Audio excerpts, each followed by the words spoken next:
Hello, it is 3 o'clock. Thank you for coming to the last meeting of the semester. I want to thank everyone. Everyone's welcome to the meeting. So I'm just going to read a few items, some rules for the meeting. And I'd like for everyone to please be mindful of the rules so that we can have a successful meeting. The first one that I have to read is first of all, let you guys know there's a journalist present in the room for the Poughkeepsie Journal. I don't know where the journalist is, but I just want to let you know that he's present. So he is able to be here. Sure. Can you hear me now? So I was saying that there's a journalist from the Poughkeepsie Journal here today. So he's around. I'm not sure where he is or she. So welcome him, and he's allowed to be here. I welcome all the students as well. I think it will be a productive meeting if we follow the rules that the executive committee put down. The first thing I need to read is a concern about the safety. A message from Kyle McGavin, Associate Director of Office of Environment, Health and Safety. We need to ensure that we keep the occupancy within the limits of the code for the safety of everyone involved. We will have to limit the occupancy of the rooms to seated attendance only. We cannot allow any standing in the aisles, sides, or the back of the room. So we do have an overflow room in room 102. So if you're standing and you're waiting to be seated, please go to LC 102. We have room available.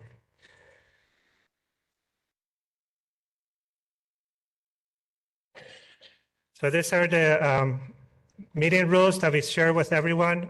Rennie, I'd like to thank him for all the help he's been doing with me over these days. He's out of the country, so I am standing on his place here today. This is not a Senate meeting, so no actions can be taken, nor can it be transferred into a Senate meeting due to the procedures outlined in our bylaws. During the question and comment period, please address the chair of the meeting. That is me, Isidoro Janeiro. We want to avoid cross-talking and debate to allow maximum time for all who want to speak to the President Wheeler. The focus of the question and comment period will be the management of the protest encampment.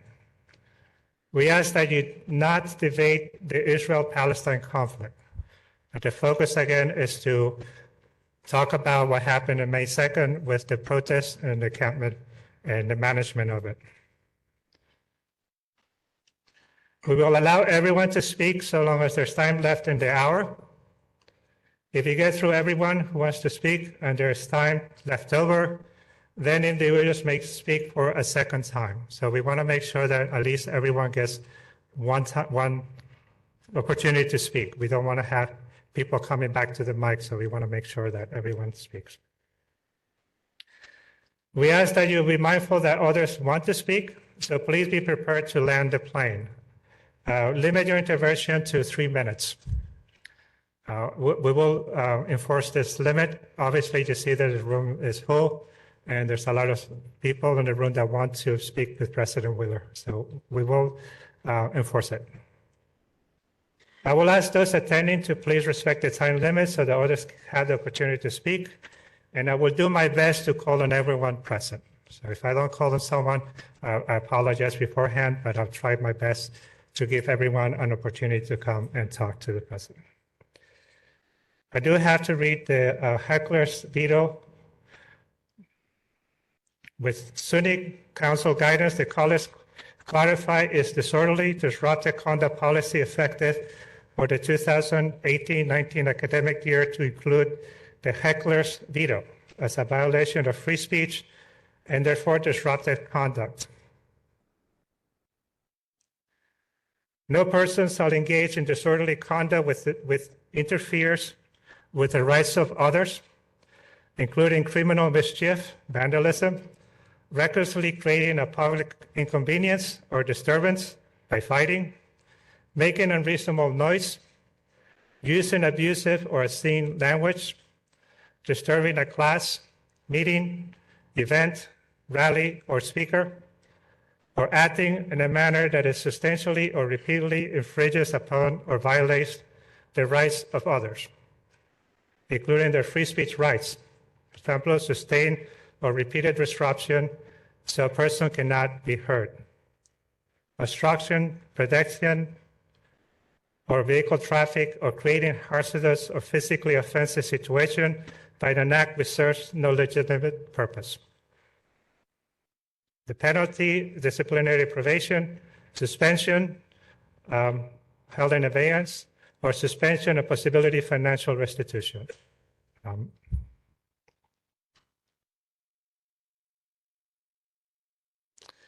I hope that we agree with this few rules for the meeting. I think we are in agreement that it is important that we have time for each other to hear each other. I think it's important that we express our concerns to President Wheeler, and I think he's going to address the faculty and the students here present for the first 15 minutes.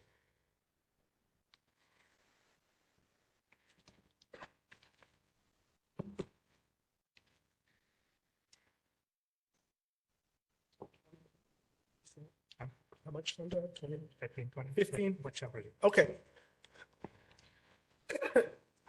The rules that were presented are the rules from the Senate, so I was confirming my amount of time on the presentation. All right, so for some of you, this is the first time we've met. What happened? Oh. What, something just, there we go. This is the first time we've met in person since May 2nd. And I want to say to this audience, both the events and the consequences, the process of getting to a decision to have to bring police to campus is nothing I would wish on anybody ever. I have to start there in terms of what I'm personally feeling and have felt.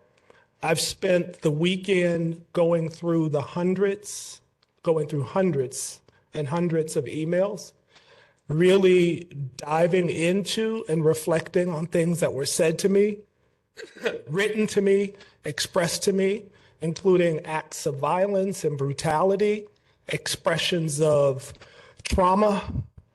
And that was illuminating, depressing, disheartening. Yeah, the words go on and on, but I have to start there.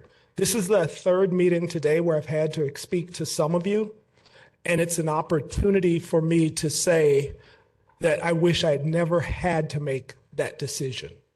But you've asked me, one of the key points is to help you understand how I got to that decision. So I will do my best to help you understand how I got to that decision and how I vision a path forward working with faculty, staff, students, and the community. So on the 1st of May, at just about 1 o'clock, or maybe shortly before, I was advised that there was going to be an encampment on our campus. At about 1:03, a police officer went. It was verified. I walked out as well. And about 1:45, certainly before 2 o'clock, I engaged individuals in a group within the encampment. I asked, how they wanted to be addressed, what were their concerns, and I was presented with the 4 demands. These relate to the amnesty. They related to the disclosure of financial content and making it transparent. It included the contracts with Siemens, and it included divestiture activities. At some point in that engagement, I felt that it was non-productive because we really weren't talking to each other. And at some point, it was expressed to me that meet our demands and just go, or don't come back without meeting our demands. So I and the team, the vice presidents, met after that to discuss what were the options, what were the possibilities, what do we do? And so we discussed a whole range of things, recognizing that there were 3 things that I'm focused on, the team's focus on: the safety of individuals on the campus, Number two, the continuation of the academic experience. And then number three, adhering to the rules of both the campus and the state. Because as a president, I'm also an official of the state and have the responsibility to live by, like the rules here, the expectations that are held for presidents or chief officers on the campus. We discussed the full possibility and range of activities, anything from ignoring the event to see if it just went away. But then we noticed that there were starting to become, on social media, calls for more people. We also started getting calls from students, families, and parents, and emails asking what was happening on campus as other students were observing it who were not involved. And so we had to look, and it was in the context of what's going on in the country around us. And so I had to pay very close attention to that. About 7 o'clock that evening, we started to discuss, what if this escalates and what do we do? Maybe a bit before 7, what do we do? And so we talked certainly to our UPD to understand what were the things available to us. And we knew immediately that if this escalated and spilled over, like it was on several other campuses, we surely did not have the resources, the person power to do it. So we started to look and started to make phone calls to see who else. Our New Paltz police could help us if we needed to, the sheriff's police, and then ultimately the state police. On the 2nd, we met again as the encampment stayed up overnight. On the 2nd in the morning, our team met. We identified, again, through Mike and Kathleen, communicating with the encampment community and asked, what are the demands, making sure the demands. And the first one was amnesty. And so we said, that is in our control. Honestly, the campus has the ability to grant amnesty for individuals who are there. Number two, on the transparency, there are a number of FOILs, the Freedom of Information law, that are already in process. Those are approved to get the information that's been requested. And I wouldn't deny those because legally, everyone who makes a FOIL has an opportunity to receive a reply and follow the due process. What was of question there is how would we make that available online in a way, and I wasn't sure how that could possibly be done.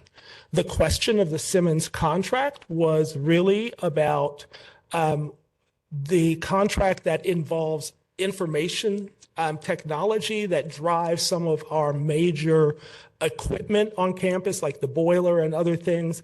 And to me, this was a great opportunity to say to the community, to our staff, when's that contract in and what are the parameters that we have for reviewing and vetting for next contracts? And that contract ends in 2024. So prime opportunity to ask the question, can we do better on contracts? And then number 4, on some of the divestitures, SUNY New Paltz, the campus itself, has no portfolio of investment. We don't oversee any investment. We have investments that are with SUNY system through Research Foundation or others, and that requires the state, that requires SUNY. So again, those are out of the immediate control of the campus. And then the foundation, SUNY Foundation, has attributes that we can actually go to the board directly and ask, what are our investments? Fast forward, life is hitting a number of campuses, and I know that some presidents are starting to do this, and we'd be willing to do it as well.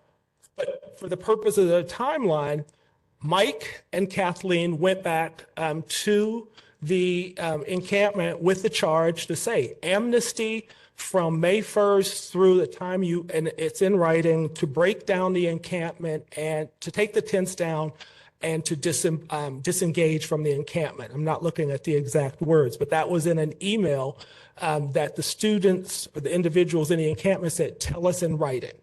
And those were the words. So the amnesty was there. The expression of once that's down, we would schedule a meeting. The meeting would be the next day, and that the issues that were on the table would still be discussed. There was a 7 p.m. timeline put on that, and then that timeline was ultimately extended until 9 p.m. About 5 p.m., I believe, on the second, the encampment started to come down. And for background, there were, as I said, we started to look to all the resources in the area to help us if this escalated. The content that was being reported in media, again, was calling for increased presence in the encampment. We were seeing feed that was kind of derogatory. We were increasingly getting phone calls from individuals on campus and or off campus, including parents, about safety, both for people in the encampment and from those who were not in the encampment. We recognized that more students were not in the encampment than were in the encampment, and that continuation of the academic semester was critical. It was at about 5 o'clock on the 2nd when the tents looked like they were starting to come down. And I personally was at the police station here on campus and got very much excited about this and thinking, what a joy, this is going to move forward, and thinking about what do we do. It was at that point, I believe, Mike and Kathleen again approached the encampment, I believe, maybe a little bit before that. But then the intent started going back up, and at that point, there seemed breakdown of communications for, okay, again, this is why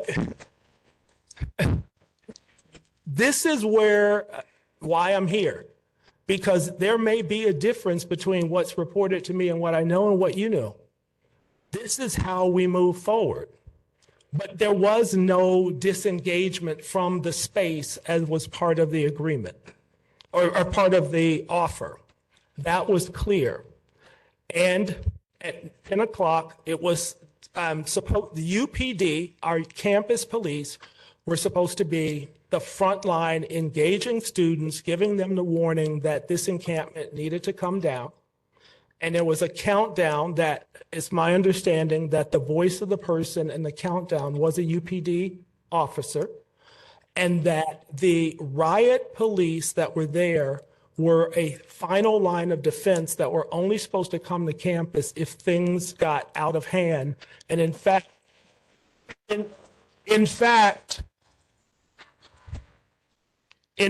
what was again reported, and we can follow a timeline, is an object was thrown and hit an officer in the head.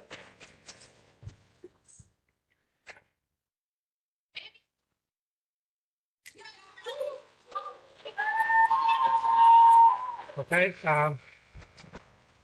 Ines. I think it's for the question. 1 second, please. I ask you to please maintain order. You will have time to address the president. This is why you're invited here. Please let the president finish. He will be able to address your questions, your concerns. Please do not disrupt the meeting again. Thank you. So there was report that a police officer was struck in the head with an object. And, okay, and again, hearing your reports about people going to the hospital, we've been talking about this, I've been reading about it. Please because I was informed that there were no student transports from the site in any emergency vehicles. That was, okay. So I'm going to turn it over to you. Thank you, Mr. President Wheeler. So at this moment, I want to remind everyone about the rules. Please don't be disrupted. We understand the frustration, the anger. This is why we have the meeting open. So please, I understand.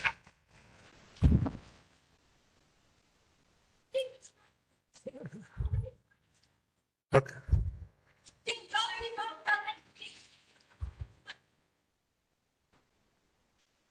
Okay. Can I please ask you to hold on 1 second? So I just want to remind everyone that you have opportunity to come up to the microphone, address your concerns, your comments like you're making right now. They're very welcome. They're very needed. So I do want to remind everyone about the rules. Again, the disorderly disruptive conduct. I read the statement to you guys. So right now I'm going to open the door for faculty, students, the inviters to come up to the microphones to speak to the chair. The president will take notes, will be here with me, and then he will decide in what moment to respond or not. That's up to the president. Right now, what I want to remind everyone that the meeting is being recorded as part of the practice that we have. So this will be available. The meeting was open for you guys to address the president. So if anyone wants to begin with the comments.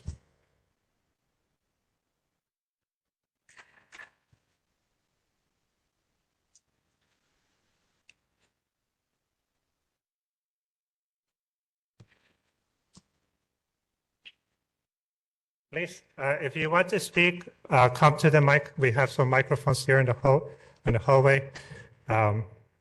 You guys can form a line. What I will do, I will recognize each person that comes to the mic. Okay. And again, remember that we have a 3-minute rule, 3-minute speaking time, and I will strictly enforce that. Okay. Thank you. I appreciate that. And So, by the way, state your name so that I can address you by your name, and we'll go with that. I'm gonna definitely try to be less than 3 minutes. My name is Anthony Dandridge. I'm the director of Black Lives Matter at School at SUNY New Paltz, in addition to being a faculty member in the second oldest Black Studies department on the planet right here at SUNY New Paltz. The first, I'm choked up, y'all. Choked up. New Paltz not the same to me no more.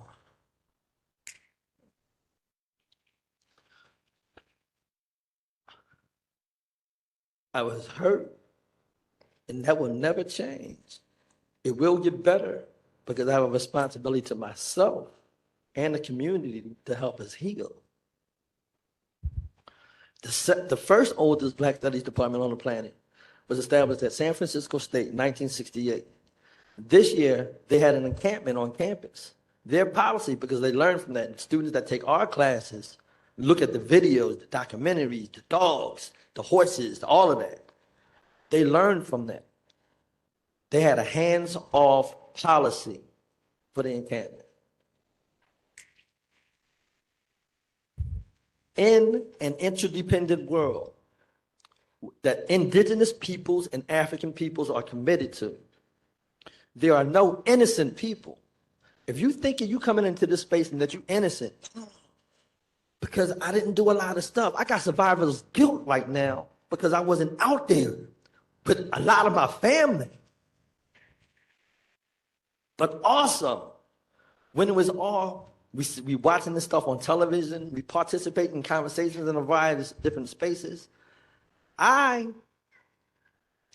my relationship with our president, he has always been open to a variety of different conversations. I never reached out and said, listen, let me have a conversation with you. I just never did that myself. I don't know how that may have impacted us moving forward. To that extent, I am partly responsible. Some people are more responsible and others need to be held more accountable. Understand that dynamic. My point is, in an interdependent world, nobody is innocent. So don't come into this space thinking that you innocent. That being said, and that interdependence, as I wrap it up, that interdependence means we have obligations to one another. Martin Luther King said, at the end of the day, you will not remember the words of your enemies, but the silence of your friends. What does healing look like as we start to move forward? Indigenous peoples and African cultures have created a variety of different spaces around healing. What does justice look like? Are we worried about punishment or rehabilitation and health and well-being as we move forward? And in that, some people need to be held accountable, but it's really about healing. I'm not trying to just I'm not trying to reproduce the same kind of harm that has been imposed on us. I love y'all. Thank you, Ethan.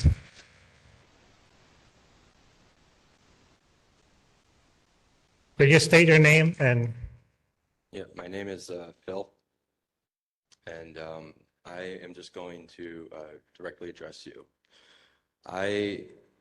I'm just a student here. I'm just like, you know, I try my best to, you know, understand people and why they make decisions they make. It's a very big part of what I want to do as my career path.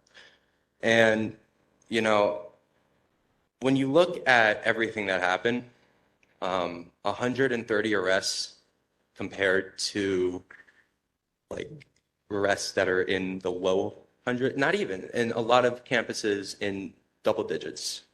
We had 130 arrests. That was the first thing that I was like, okay, I'm gonna have a little trouble understanding this. The second thing was why the police showed up. And the reason for that is because in my sociology classes, we are taught that due to the, you know, historic significance of racism, that police are not going to de-escalate situations. They're not. It never has happened. And I think the fact that in the curriculum that I learned, you know, that are like the president of my school like doesn't really acknowledge that. That's how it felt. That's how it felt. It felt like you did not acknowledge that. And I just think that, you know, whatever you do moving forward, give your students a voice. thank you. Lisa? My name is Lisa Phillips. I'm a professor of journalism here, and I teach a course called Media Ethics. I'm also the author of the letter that 123 at this writing of my colleagues have signed, decrying the police violence in the name of these students' right to peaceably assemble, which is from all evidence that I've been able to consume and been presented, is what happened once the tents came down. I am here for a number of reasons. I am here to hear the community, but I came here to hear President Wheeler speak. He has a right to speak. We are here for that. He was rudely interrupted. I would like to hear the president of this university speak. And then I would like to hear everybody else speak.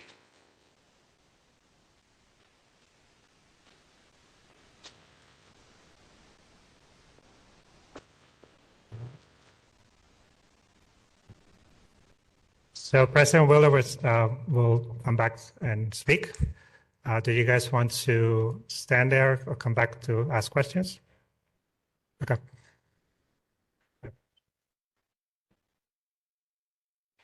Thank you for the offer to come back. And this is consistent with what Anthony said about the road to healing. There are no consequenceless actions, and I'm living in my consequence.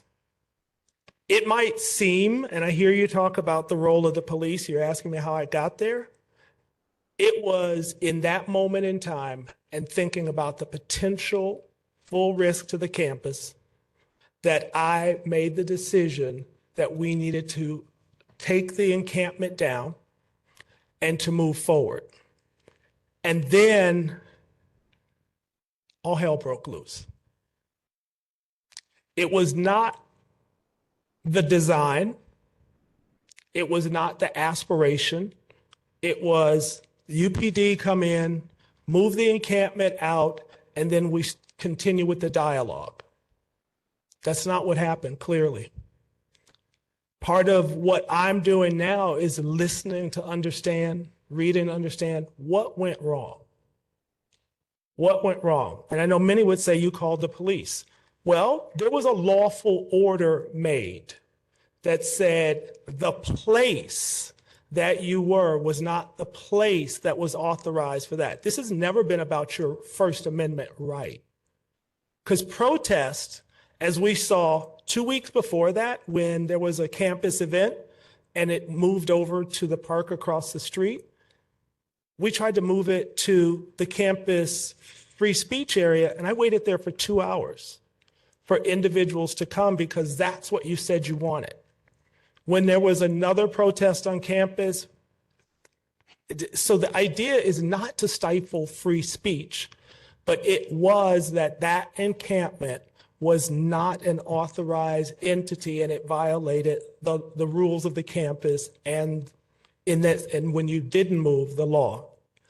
That was not a decision I came to easily. And it wasn't a decision that I woke up that morning wanting to make on the 1st. It's why, and I think, and I don't know this for fact, but as I've watched across the country, most presidents don't go out to the encampment to actually ask the question, what is it that you want? That was really important. And that's when I was presented with the demands.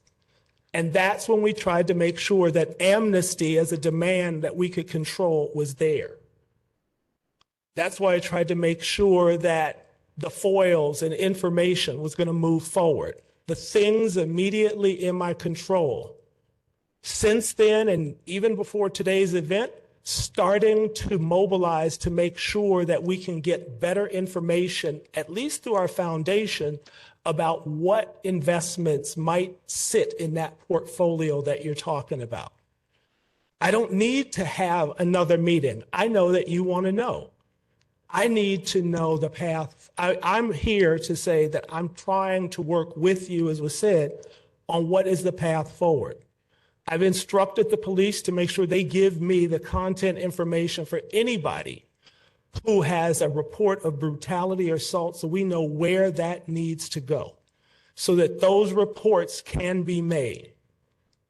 We need to make sure that we get a full count. If people were hospitalized, we need to know. We have places that can be reported so that we have accurate information. The pain of having to make that decision is going to be mine for life. There is no doubt about that. And again, that's why I say I don't want anybody to have to do that. But we talked today in a student meeting and some others about what would the playbook look like for SUNY New Paltz. Tony, you mentioned Dandridge, Professor Dandridge, you mentioned San Francisco State and a moment in time when they developed a playbook. This is a different moment in time and different rules of engagement, social media, other such things. What would a SUNY New Paltz leadership agenda look like on the playbook for the future? How would we know what to do? And who's going to guide that? What are our roles? Those are the kinds of things that I want also to hear about.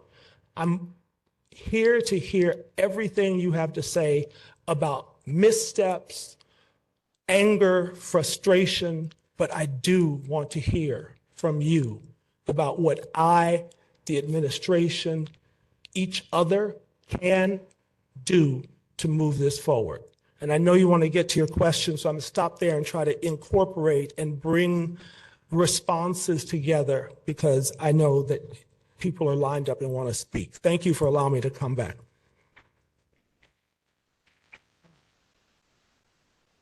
All right, thank you again. So I think you have yes, again, state your name and your purpose. Hey, so my name is Ezra Baptist. I'm wearing sunglasses right now, not because I want to look cool or because it's hot today. I'm wearing sunglasses because the night of the arrests and the encampment being removed, I was hospitalized after being arrested by the police. I was hospitalized because while they were arresting me, they threw me to the ground and my head hood hit a wood pellet and I started bleeding. And instead of maybe saying, oh, this kid should go to the ER or anything like that, they instead took me to Highland and booked me there. I guess my question really is for you, Daryl. Do you think it's appropriate for a professor of a university to be at a pizza enjoying a family dinner while the students of the university he is supposed to protect are being brutalized and having their stuff destroyed and possibly their academic careers or careers in general being disrupted by being wrongfully arrested? So yeah, maybe just sit with that.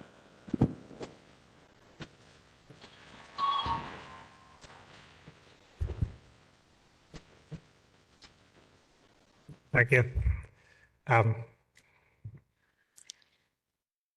So my name is Nora, and I would like to go into a little bit of detail about what went down that night.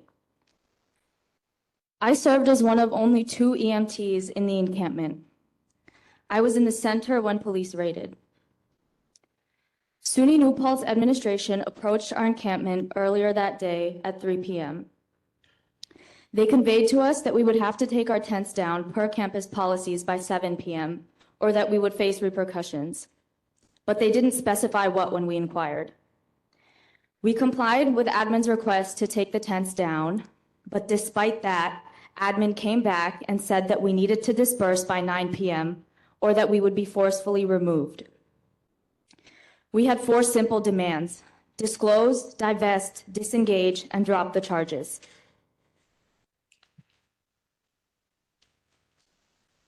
The fear that I felt because our campus was further being militarized cannot be described in these words.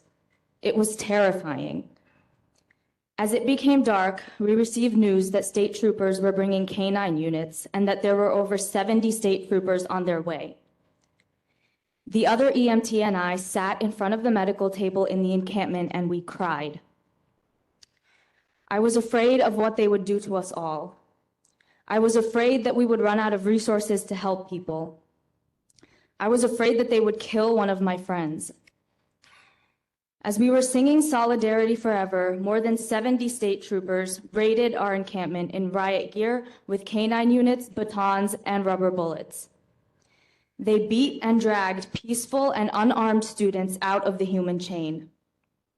About an hour later, the chain was broken on one side. And like I said, I was in the center, initially protected by those in the chain, but now I was exposed to the police. The other EMT and I stayed for as long as we could in the center before the police began coming towards us. We then decided that because we were the only 2 EMTs present, it would be best that if we left the center of the circle so that we would be available to help people. We ripped our reflective vests off as fast as we could and turned our headlights off. We inched our way behind a tree and slowly moved out of the center. We screamed as police continued to drag and beat our friends. These police officers acted as monsters. We are unarmed students on a public college lawn, which we pay to be at.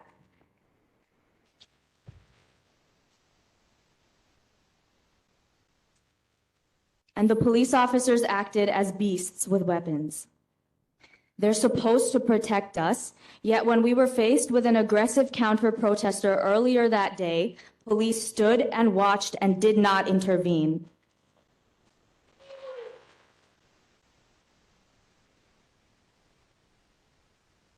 The encounters during the raid were brutal. Students were dragged by police officers. Some were mauled by the dogs. Some were sexually assaulted. Some were kicked in the face. Some were beat with batons and knocked unconscious. Every single person in the human chain was arrested. Bystanders were arrested. I watched with my very own 2 eyes the way people of color were being treated much more brutally than white people.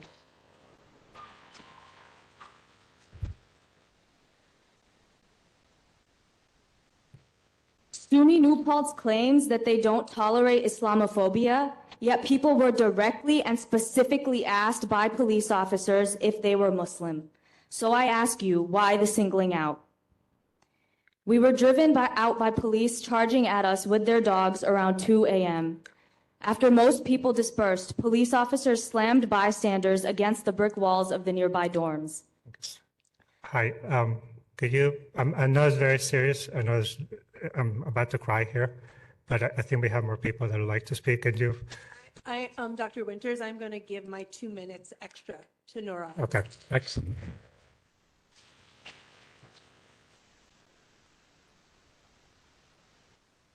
I managed to get away and went back to my dorm to try to locate some of my friends who were arrested. Only a little while after, we were called back by a friend because an elderly woman was injured. An 80-year-old woman was part of the human chain. Police held her down and she fell unconscious. When we got there, the police did not let us near her, and they were still holding her down when we got there. We sat on the curb and watched as police photographed and loaded our friends into the vans one by one. Police approached us, asked if we lived on campus, and told us to go back to our dorms. I argued, and I said that this is a public campus that we pay to be at. And then 2 police officers began approaching me closer. One of them then asked that we go to the other side of the road. We chose to remain, but we went to the other side of the road. We screamed each other's names and yelled, "I love you," as our friends were cuffed and loaded into the vans, one by one. We have the 5th highest arrest rate in the country for these encampments, 134 arrests. Your students filled up 7 precincts in upstate New York.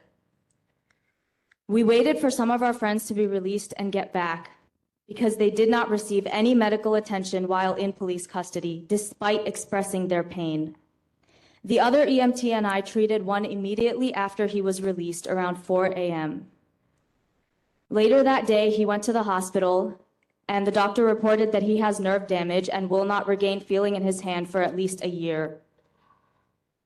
The next few days after, I was made aware of more injuries, such as possible internal bleeding, dog attacks, concussions, and more will arise as the days go on. We arranged for them to immediately be taken to the hospital. The encampment site was bulldozed that night, and everyone's belongings were thrown in a dumpster. However, police were guarding the dumpsters the day after, not allowing I'm anyone sorry, to search them or get their things. I hate to cut. It is such. 2 more sentences? Okay. I am disgusted that my school did this to us.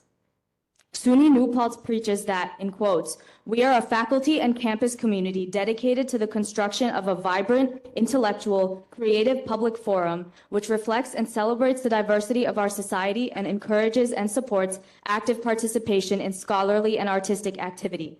But Thursday night, it was SUNY New Paltz itself that subjected its vibrant, intellectual, creative, diverse, active, and peacefully protesting students to the American epidemic of police brutality.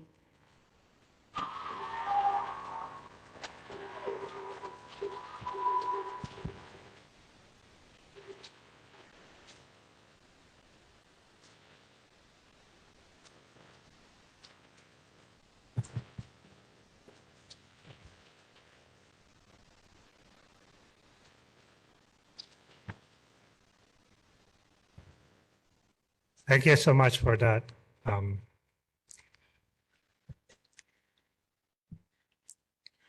My name is Lucas Jackson Paterka. I am a student here on SUNY New Paltz. I am the current president of the NIPER chapter here on SUNY New Paltz.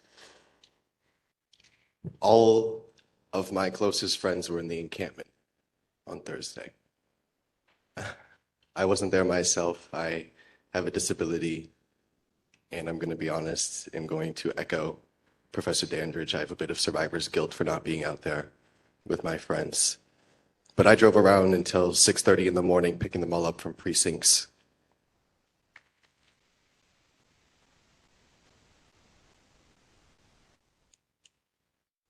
I am so hurt by what I saw and what happened to my friends, and the language that this administration continues to use that is, one, dehumanizing and somehow at times just explicitly false. Amnesty was not our first demand. You're right to say that maybe that's all that was in your control, but to frame it as our first demand is disingenuous to these students and what they fought for. They were there to get this university to divest, disclose, disengage. And when you walked away on Wednesday, I was one of the students you spoke with. And as you walked away, you said you were going to make some calls and come back and tell us what you could do. And you came up here and you told us so much that was never communicated to students. We had a student in our own student association who tried to be a part of those conversations, who tried to offer a student voice in your conversations, and she was locked out of the room. There have been so many efforts by this administration to conceal information, and it is not fair for you to go up there and give all that information right now, right here, when that could have been communicated at any point before you escalated with the police.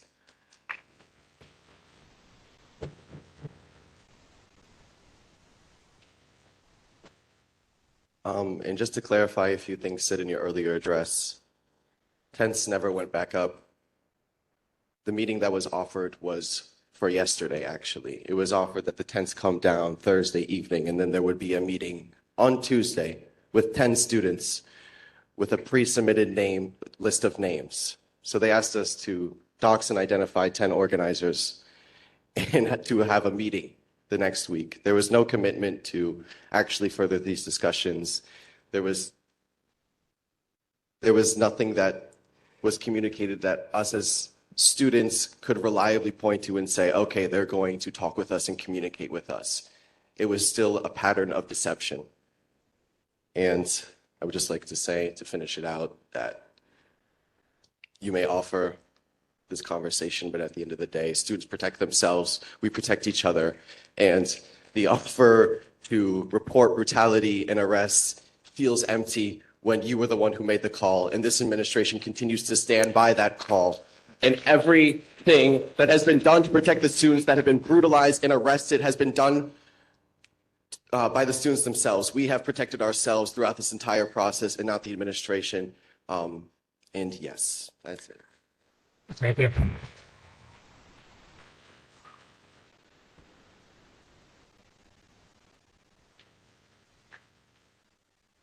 Please state your name. Sorry. Good afternoon. I'm Dr. Shelton K. Johnson, an assistant professor in the Department of Black Studies here at SUNY New Paltz. And I came with the intent on hearing from the university president on today. And so I have a series of questions that I would like answered because most of the faculty here has questions. We've issued statements and well, of course, the faculty knows how the Black Studies Department feels in reference to the incident. And therefore, we are here today with questions to gain clarity and understanding. And so first, I acknowledge that the duties and responsibilities associated with the office of president sometimes render themselves as arduous. However, President Wheeler, given your own interior and posterior identities, did you stop for a moment to recognize that the opportunity to serve as president of this white institution as a queer Black man are the direct result of people standing in the gap to secure the possibility for these opportunities? They were protesters.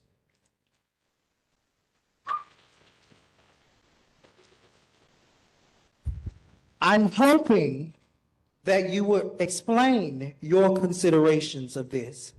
If no, why not? If yes, how did you go into that process?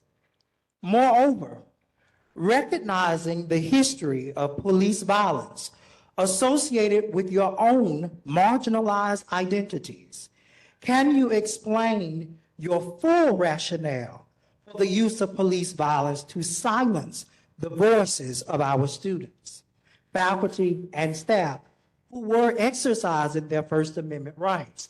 Notably, you have given some insight into this, and you highlight safety.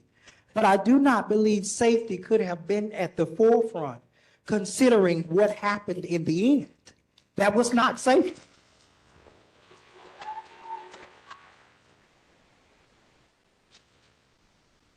We have a duty and responsibility to protect everybody on this campus.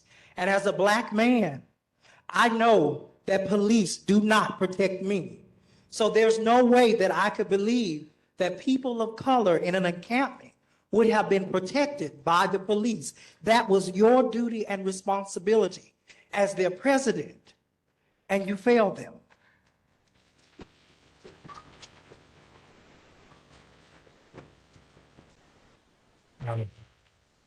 My next question, we've talked about moving forward as a community. What are your and the administration's processes for community engagement to prevent further acrimony and restore trust? Because right now, we do not have it. And there must be processes and systems put in place to restore that. People are assembled here today because they are having questions or issues with trust. And what I believe is the most important question of all, if we're going to talk about moving forward, if we're going to actually fulfill the missions and purposes of our university, we recognize that as professors, we teach every day. We encourage students to stand up. We encourage them to lift their voices. But their parents did not send them to this institution or any other institution to get a record that prevents them from moving forward in life.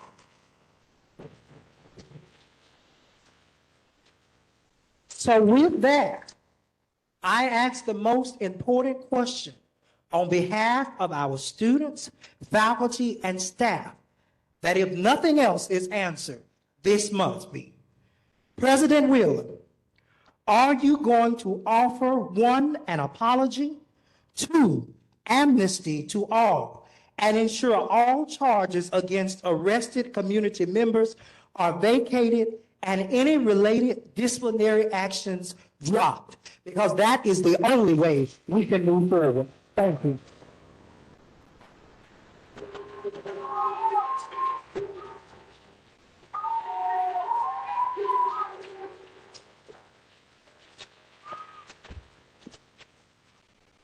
Okay. Thank you.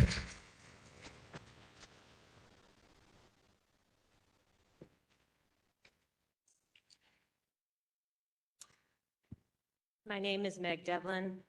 I'm chair of the history department, and what I'm about to say speaks to the last comment. This statement was unanimously passed by every chair present in the College of Liberal Arts and Sciences.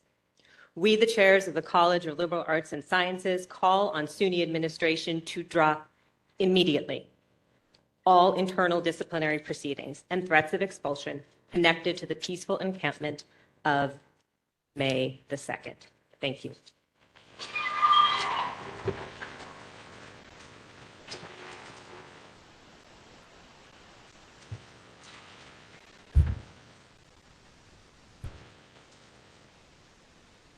Thank you. Cesar Barros, Associate Professor of Spanish, Latin American, Caribbean, and Latinx Studies, Vice President for Academics, UUP chapter of New Paltz. And I'm Jessica Pabone. I teach in the Women's Gender and Sexuality Studies Department.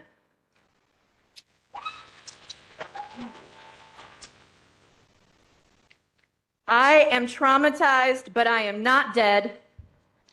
I am traumatized, but I'm not dead. These are the words of one of our students, a trans student of color, who was viciously harmed last Thursday night. We speak today as 2 professors who were brutally arrested and traumatized along with our students. We begin with their words as they perfectly encapsulate the spirit and resolve of our students and students across the world who have been tirelessly organizing to do their part in ending Israel's settler colonial genocide and fighting for a free Palestine.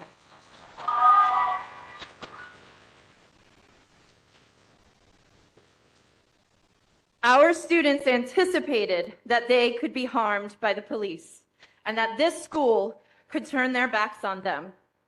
And despite the threats of harm and the intimidation, they resolutely decided to go ahead with their peaceful action because they know they are on the right side of history. Let's not rob them of their agency in all this. They are political actors sending a message to the world, and our job is to listen. They are traumatized, but not dead. They are traumatized, but not dead. If more folks in this room join us in calling the administration to abide by our institutional commitment to becoming an anti-racist campus, perhaps we could have avoided the trauma. If more folks in this room spent a significant amount of time at the encampment before cops brought the violence, you would seen our students doing exactly what we teach them to do.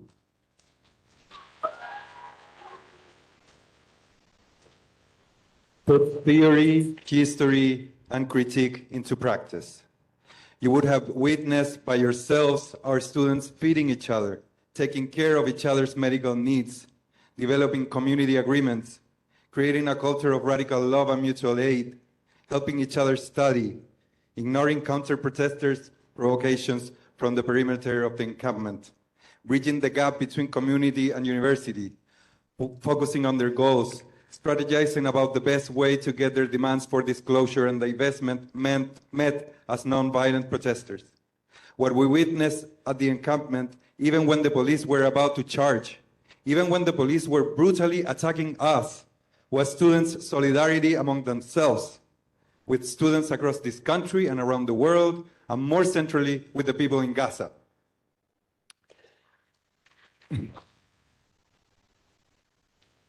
They are traumatized, but not dead.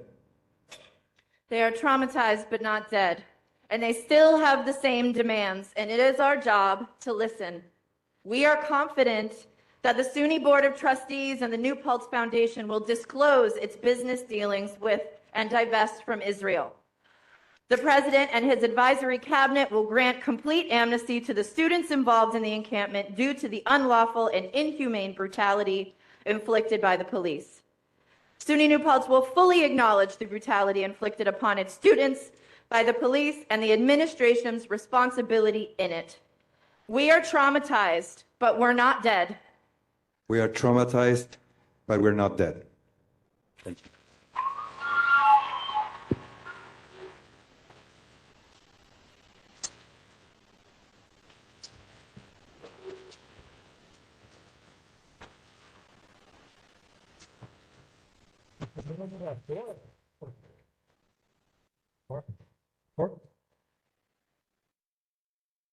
Thank you for the comments. So I'll direct the. Sorry. My name is Alex. Thank you so much. President Wheeler, all of your emails have been about moving forward, but we cannot move forward until you and your administration take accountability and apologize. The student with long-lasting nerve damage in their hand does not get to move forward like you do. A student with a concussion does not get to move forward while their brain is so fuzzy that they can't focus on any of their finals. A student with bruised ribs does not get to move forward until it no longer hurts to breathe. You get to go back home and decide not to think about it. Students have physical impacts and lasting effects that will stay with them much longer than this stays with you. You emphasize community while you sit in your office detached from students who have clear demands, and rather than try to open a dialogue with them and making a genuine effort, you send riot police to our campus. There was no violence before the police showed up. The cheers were loud. I was there. I was there the first day. The chants were loud. People were excited to be in solidarity and in community and to fight for a common goal. That is not nearly as loud as 4 hours of police attacks, sirens, screaming, and barking dogs. While students in surrounding dorms watch, locked in their buildings with nothing to do and no way to help. You've seen the news across the country. You've seen videos and news stories of police brutalizing peaceful college students from Columbia to USC and everywhere in between. I don't see what could possibly make you think that police will not act the exact same way on this campus. Police have no guarantee of safety.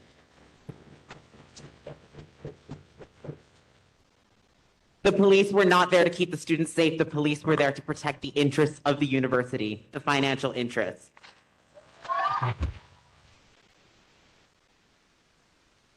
You said in your address to us that you asked police to report injuries and hospitalizations to you. How can you ask that without the smallest red flag in your heart saying, this is a bad idea? You clearly knew that students were going to be injured and hospitalized before you sent in the police, and knowing that, you made the conscious choice to send in police anyway, who you knew would harm students physically and mentally. And as a history major, I'm completely ashamed that the president of my university is standing so clearly on the wrong side of history and instead chooses to betray the student body that you are meant to protect.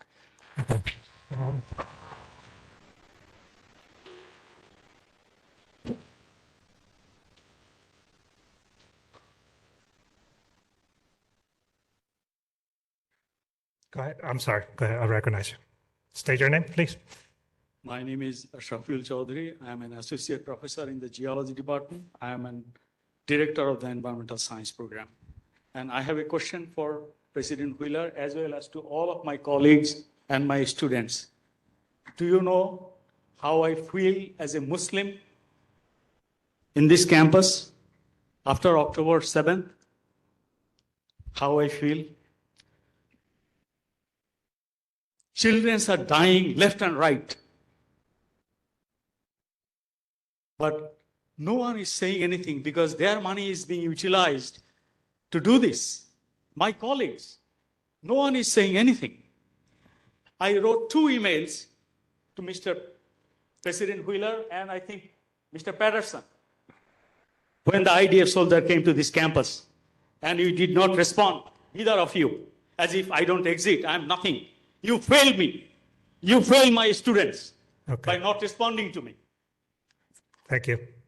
No, I'm not done yet. Please address the president.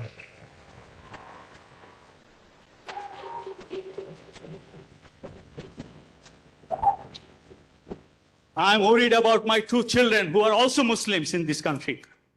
If they are being killed in Gaza, they can be killed here using this money. Because this money is being used. And we are saying nothing. My colleagues are saying nothing, as if nothing happening. Then how do I live as a Muslim? These people gave me the courage to live. These students, I love you all.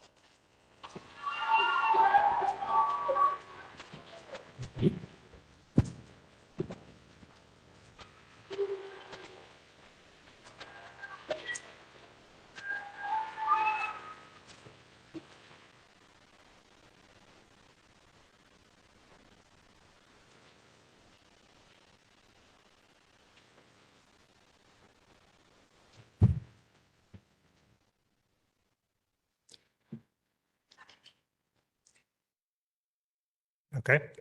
Heather, go ahead. I'm Heather Morrison in the history department. My students have been ably speaking about the experience of being in the encampment and being hurt by the police. I thank them for that, and I'll let them continue to speak about that experience. I also want to talk about the experiences of all the other students too. Everybody on this campus has been profoundly affected by your decisions of the other night.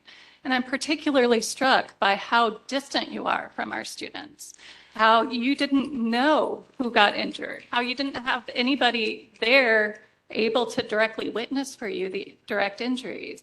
I was speaking with a RA who was horrified by her experiences. She was in one of the halls on that Parker Quad, and she said she was first asked to act as security before the police raid even happened, which terrified her because, of course, she is not trained for that.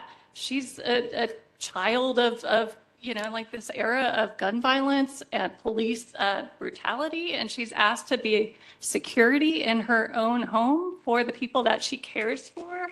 And then students are injured, which you all clearly had no idea about, and she's bringing them in. And she just kept in a panicked way saying to me, they were run over. All I had was a Band-Aid. They were run over, and all I had was a Band-Aid. She was speaking about how this huge mass of police had just trampled over a student. And she didn't have the medical training, just like she didn't have the security training before. This is work you're foisting off onto our students to do over other students, and it is just so wrong. She also now is being told to not ease the minds of students who got threatening letters of expulsion. She said her previous practice was always to tell students about what happens when something like this happens. You know, the process, to reassure them, let them know the normal outcomes.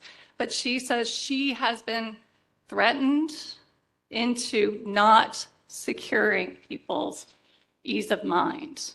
And, you know, I'm just using her as a model. I've heard from so many students having totally different experiences, all of them experiencing fear. I'm really glad we're centering the people that were in the encampment right now, but I also want to keep in mind that everybody was hugely affected by this. And the distance that you had from the students that helped influence you and others in HAB to make these decisions that profoundly affected their lives, I do think, and I will reiterate this request that I made earlier over the fact staff list, I do think that my graduating seniors, some of who you've heard from today, are going to have a really hard time having their focus be on their graduation if you're up on the stage and they have to.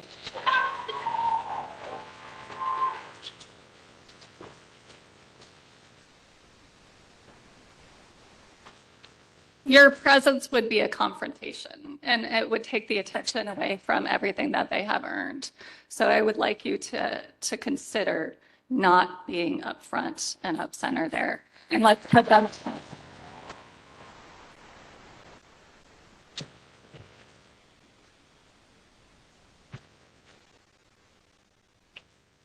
Okay. Hello, President Wheeler. My name is Lindsay Johnson. I'm a student here at New Paltz, and I would like to talk specifically about all of the inconsistencies that have come from you personally and admin over the course of these few days. I would like to read you a quote directly from your mouth on May 1st. The one thing that I do ask, we have a longstanding rule about tents, not about gatherings. Not about gatherings, you reiterate. The tents are the violation. We just ask that the tents come down, not that you leave the space today, but the tents are the thing that trespass on what has been established for a long time. That came directly from your mouth. Another inconsistency was today when you stated that the meeting was supposed to be the day after, which another student had pointed out that no, the administration, student affairs that came said the meeting would happen on May 7th, which is many days after, and the students were not even promised a negotiation. They were promised a meeting. That was the only language used. Third, I would like to point out the language that you used personally in your email. I have heard the terror that came with the horrific October 7th attack, profound sadness for the awful loss of civilian lives in Gaza.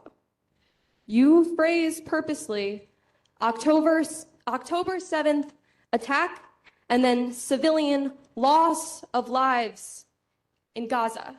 Not murders, not killings.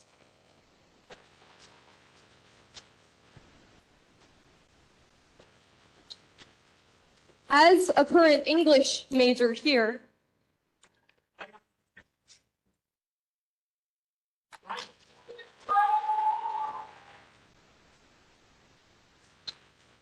thank you, Professor Chowdhury. That is a former professor of mine, and I'm very proud. I'm very proud. Words have so much power, and the one thing nobody is hearing from you is I am sorry and I apologize. You can phrase everything that you want to say in some other way, but you have not given an apology Even if you think that your choice was justified, you can give an apology. Lastly, I want to point out I made a petition for students to be acquitted of possible academic violations. I'm going to send that to you after this over email. The petition has over 2,000 signatures from faculty, staff, students, and I have outlined in the description of that petition multiple student handbook violations that you have violated. And I have another question. 0.535.4b in the student handbook is in very confusing wording, and it seems that that may be what you're using to say that there can be some free speech zone on campus. But 535.4a, that comes directly before it, says absolutely under no circumstances will students be penalized for expressing free speech unless they break a rule. And students breaking those rules of pitching tents put them down, and as stated, never ever put them back up.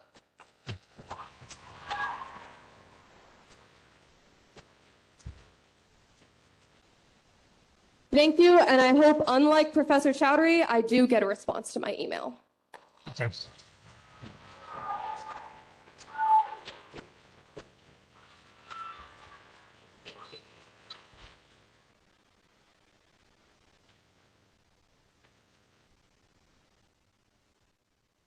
I want to be mindful that we have a few minutes left, about 10 minutes. So be mindful of the time if you want everyone to speak right now.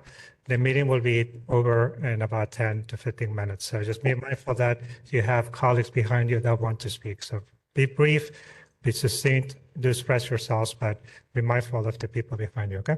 So I want to recognize you. Thank you. My name is Alexandra Mancuso. I am a graduate of our art education department here on campus. I graduated about 2 years ago, and I am now about 2 weeks away from graduating from a master's program here.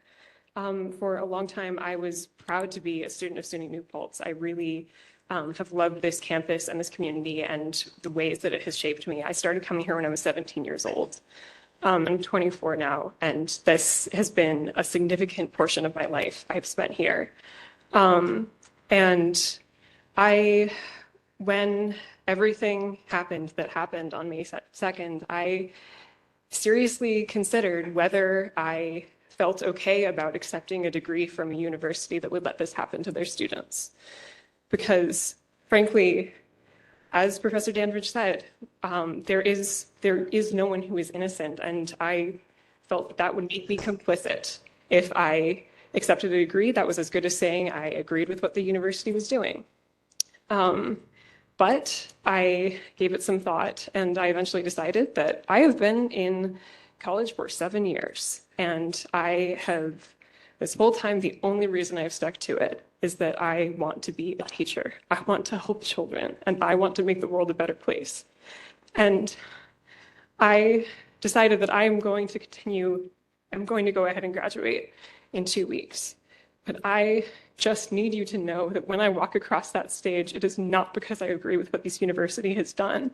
It is because I need to get out in the world and show my students what it means to be loving and kind and to stand up for what you believe in, even in the face of impossible cruelty. And that is the reason why I'm walking across that stage. It is an act of rebellion and defiance. Thank you.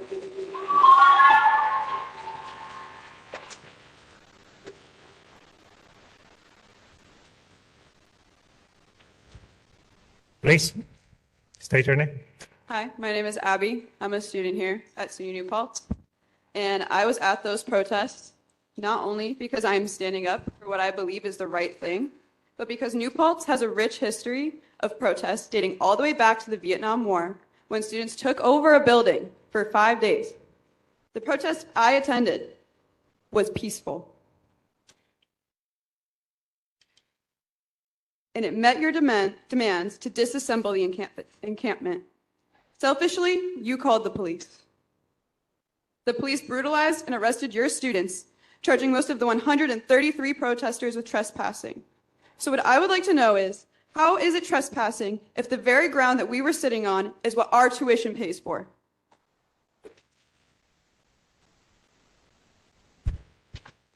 In fact, our tuition pays your paycheck, so it is your job to meet your students' demands or at the very least stand with us. My last request is a sincere apology, and I am not talking about those 5 paragraphs you sent last night, which you had all day to write, and somehow you forgot to add the words, "I am sorry," and "I apologize."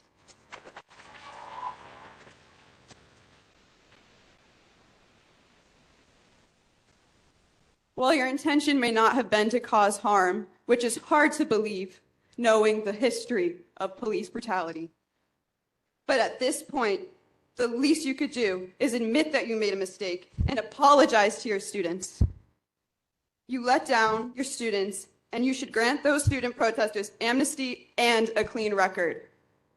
That's all. Thank you.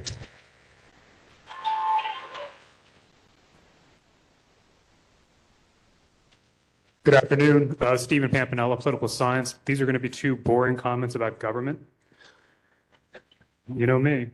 I'm going to read part of the initial email sent to the campus on May 1 when the encampment began, coming from the Office of the President. I'm interested in, again, the rule in the student handbook, which was used as justification for the police to come and take down the encampment.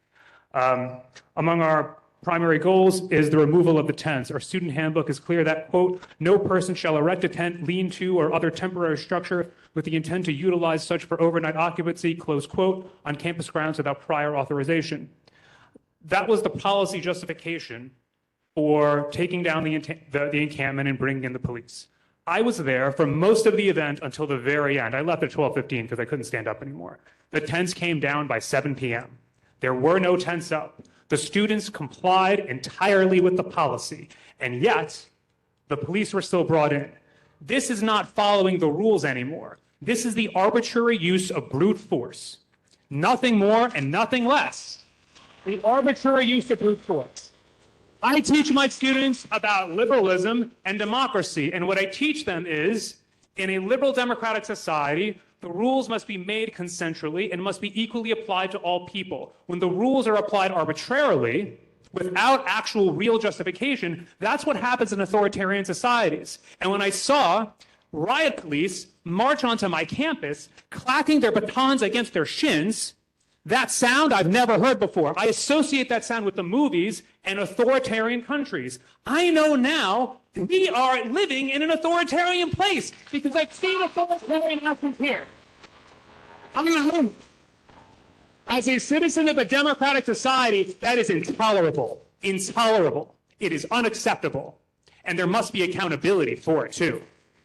Second comment. Dr. Wheeler has said that he is the person who made the decision. I accept that he has accepted responsibility. I don't think that's the whole story, though. We are a university system, and in our university system, 3 other campuses, SUNY Buffalo, SUNY Purchase, and SUNY Stony Brook, all had encampments up last week, and they were all taken down by the police in about 24 hours. That's not just you. That's people up in Albany. That's SUNY Central, and that's the executive chamber, the governor's office. So when we ask for accountability, we also need accountability of the decision-making that happened up in our state capitol by elected representatives who are supposed to uphold our rights and protect and preserve our democracy. What we need is an investigation of SUNY and the executive chamber and the New York State Police to find out what were the deliberations about what happened, who made the final call about clearing the encampments, who executed and implemented the policy. That cannot be done internally by SUNY. It must be done by a separate agency with the power to investigate and force people to testify. That must happen. Accountability may not end here at New Paltz. It may go to the chancellor's office and to the governor's office. We should demand that from our elected official. Yes. I am here because I want to speak. This cannot end here. This is just the beginning. This will not end here. So I ask that we stand together to investigate and determine what happens next. Thank you.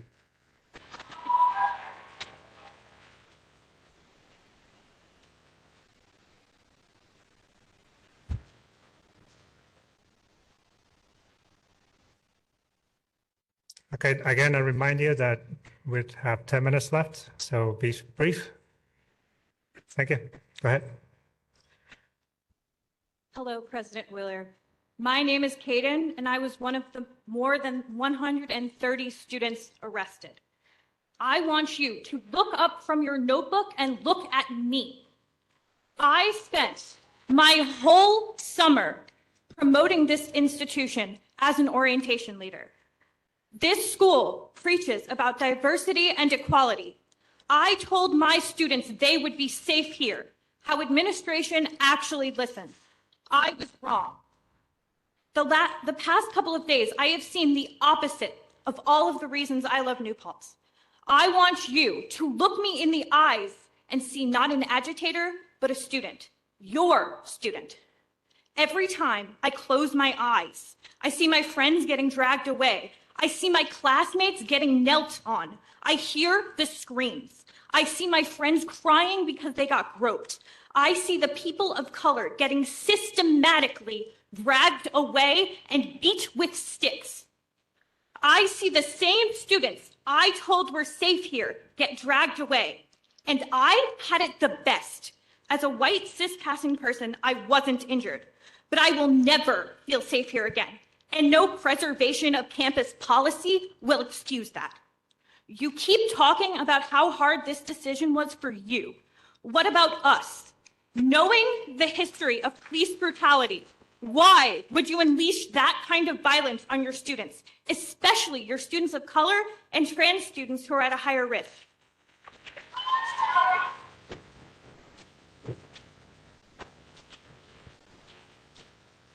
You said you had to protect the academic calendar, but don't you as president have a responsibility to protect your students? But despite all of this, you will not silence us and we will not give in to fear. You know our demands. Free Palestine.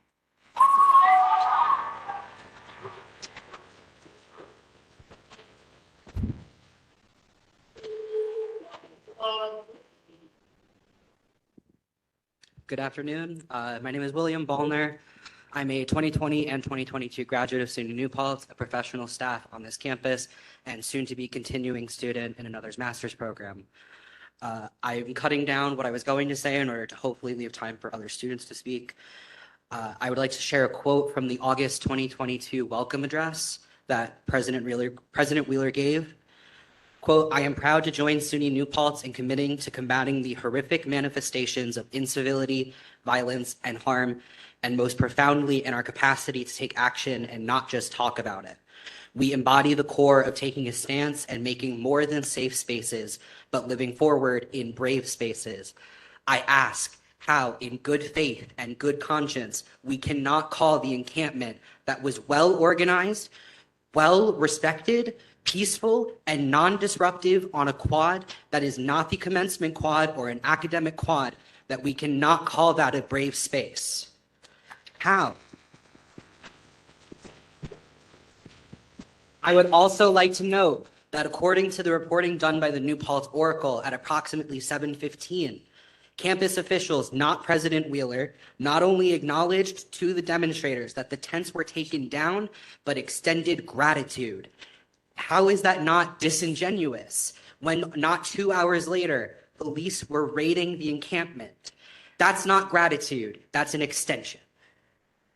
I ask for complete amnesty for the students, my students, your students. I ask that all faculty and staff be considered for reappointment regardless of their involvement in the encampment. I ask that all faculty be considered for tenure regardless of involvement in the encampment. I ask for this to be added to New Paltz policy, to SUNY policy, that expulsion, suspension, lack of reappointment, or lack of tenure can never be a consequence of being involved in a peaceful protest.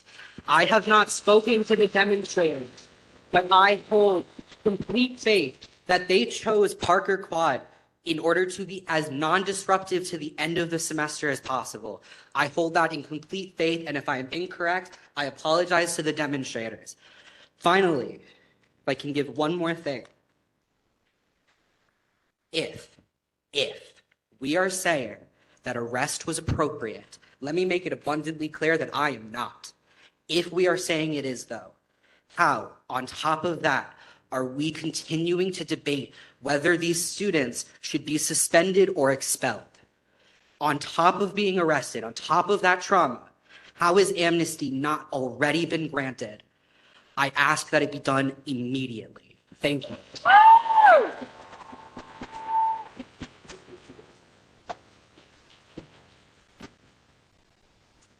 Don't worry, I talk fast. I just want to say I was one of the 133 students arrested for peacefully protesting. I watched as 5 of my friends were dragged off, beaten, sexually assaulted, and then it was my turn after a grown man was standing over me with a baton over my head for about 30 minutes. And when I got home from the jail, I did not have a pillow or a blanket because you destroyed both. So I couldn't even go to sleep at like 5 in the morning. But what broke me wasn't that. What broke me was your email saying this had to happen. For the first time in my adult life, I called up my mom and said, I can't be here right now. I need to go home. You made me feel that unsafe because you said you had to do it. I want you to look all of the students in the eye who were arrested, who were injured, who were assaulted, and say, I had to do this. That's the first thing. Second of all, I am tired of talking. I'm tired of listening to rich men who have no idea what it's like for ordinary people to us about dialogue. How am I supposed to even stand up here and not be afraid when I'm being threatened with suspension during finals week? How are we supposed to have a dialogue when you just proved you will shut down anything you don't like? How? How?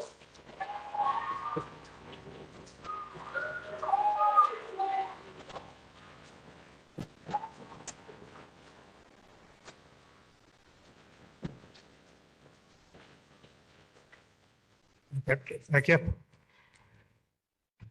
Hello, my name is Ella Goodman. I'm a graduate English student, and I'm a TA in the Writing and Rhetoric program. I'll keep it brief because I have just one thing to say, and that is that a free speech zone is inherently an oxymoron.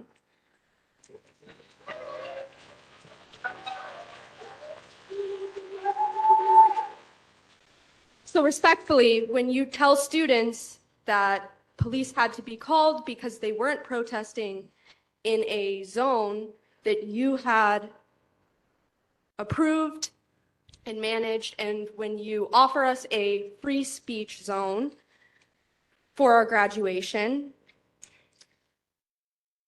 those words cancel each other out, and there is nothing of meaning or substance that remains. It feels Orwellian, and to echo Pampanella's words, it feels authoritarian.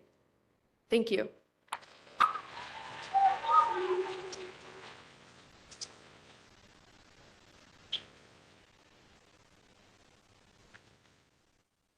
Sorry. Hello, my name is Emily Joyce Cohen. I am a student of the English department here at SUNY New Paltz. I am also a graduating senior, and I would like to read a quote from the email that was sent to me at 4:10 yesterday of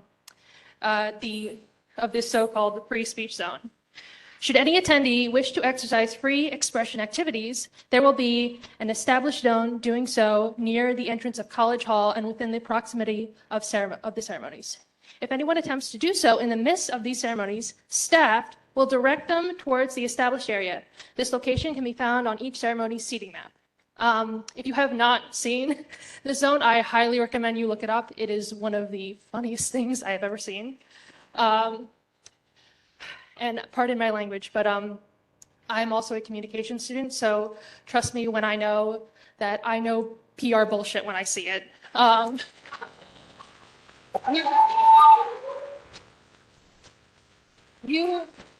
You are saying that staff are going to direct students who are expressing free speech zones.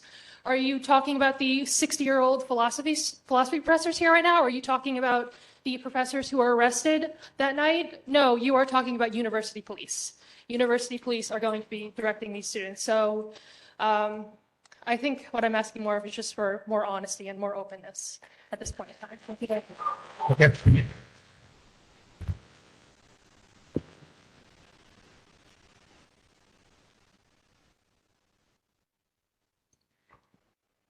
My name is Dr. Autumn Joy Florencio Wayne. I am a community member. I am the daughter of alums. I am an alum. I'm a professor in the Education Studies Department. And I would like to reiterate what everyone has said, especially my colleagues in the Black Studies Department who have been very articulate. You asked us to celebrate your arrival on this campus as a person with minoritized identities, some of which I share, and I was willing to celebrate with you because I have a sense that the community that we share has values, and that as a member of that community, I was very hopeful that you were going to share my values and that I would see that reflected in the community that I have called home, and that my parents have called home, and that my children call home, and that my students call home. And I was gravely disappointed. I was so disappointed. And I just want to say, this is the third time that I've heard Nora share what happened. And I watched her speak it to you. And so you are aware that there was disequal enforcement of the law. You called in that police force, and I have not heard you say it was wrong. That was wrong. That is not what I stand for. And I apologize for that. I apologize for my part in it. And as the many professors have said, we need to provide amnesty immediately to all the students. That was completely uncalled for, and there is no reason that that cannot be instantaneous. That's all I have to say.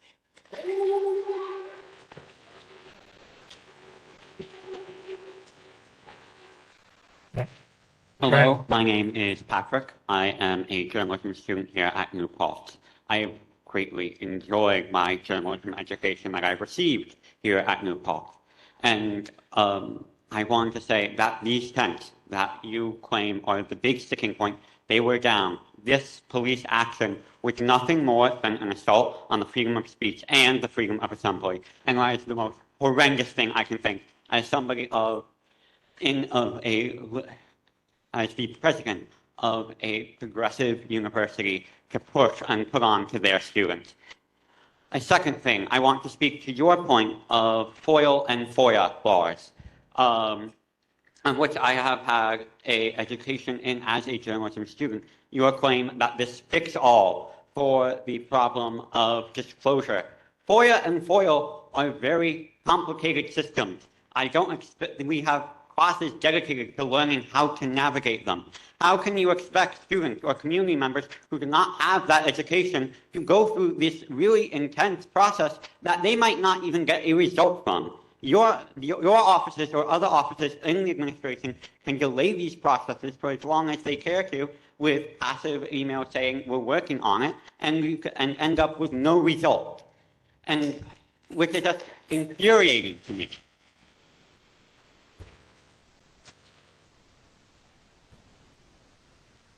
I'll say the next one quickly. You claim that on that front, even with what I just said, you cannot do anything in regards to disclosure.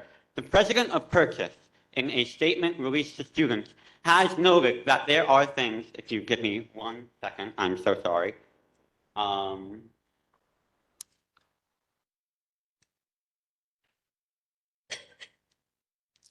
The president in Purchase, to the Purchase community, said, a commitment to transparency regarding the companies that engage in business with Purchase College was one of the promises he made to students who were protesting, and were one of the points agreed upon.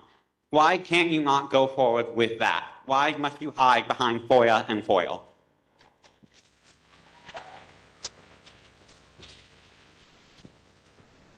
I recognize you. I am aware that we are short on time, but I would like to ask that those who are still standing have spent a lot of time putting their words and have wanted to speak to President Wheeler, and that saying after police brutality that you do not have enough time to finish listening to these students and their concerns. It's not the campus that I stand for. My name is Kaylin Williams. There has been a consistent lack of mental health support for the students, especially after witnessing their friends and classmates be arrested for peacefully protesting. There was a message sent out to the students Friday at 9:55 a.m. following the protesters' arrest. New Paltz alert. The university is under normal operations today, May 3rd. Classes are in session. Offices are open. Reply with yes to confirm receipt. In the days following May 2nd, I've seen many of my friends and classmates break down crying during class, and I have seen more community support after this event from fellow students than the administration. This is our campus, and this is our home. We cannot leave. We cannot go elsewhere. One of the main goals of administration is to make sure their students are able to academically succeed, and I'm not sure how many students are able to properly study for finals after witnessing what we all did and how they could study feeling unsafe in the place that we live and are unable to go elsewhere. I ask that you reflect on how you can better support your students during this time, starting with dropping all charges against the peaceful protesters, dedicating the future to how you can safely protect your students who have entrusted their safety to you, and continuing a conversation with those whose voices were ignored, because if they truly were not ignored, I do not believe that we would all be here in this moment. Thank you.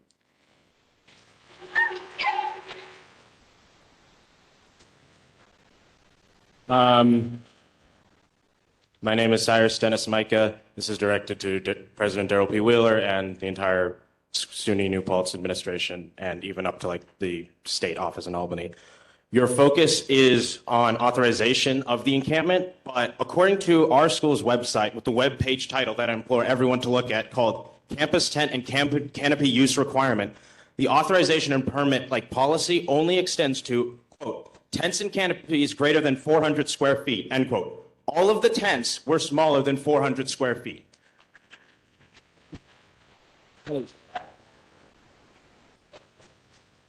Now, onto the act of protesting in Parker Quad and you claiming that it's an issue of it not being a free speech zone. Straight from the student handbook, which has been mentioned before by my previous speakers, section 535.4, Freedom of Speech and Assembly, Picketing Demonstrations, Part A. Quote, no student, faculty, or staff member or authorized visitor shall be subject to any limitation or sanction range solely for the expression of his views, nor for having assembled with others for such purpose. Peaceful picketing and other orderly demonstrations in public areas of grounds and buildings will not be interfered with, end quote. Now, this section ends by saying these student protections are null and void if there are any violations of the previous section, 535.3, prohibited conduct. I have read that section, but I will not repeat every point here because I don't want my words to get twisted and we may run out of time. Nothing, absolutely nothing from the encampment, bystanding supporters of the encampment, or supporters of the encampment violated that section. There were no violations. Amnesty for the arrested, free Palestine, free Gaza, liberation for all. Goodbye.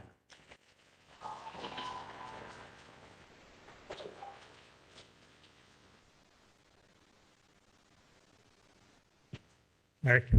Hi, President Wheeler. I'm Mary Holland. I'm in English.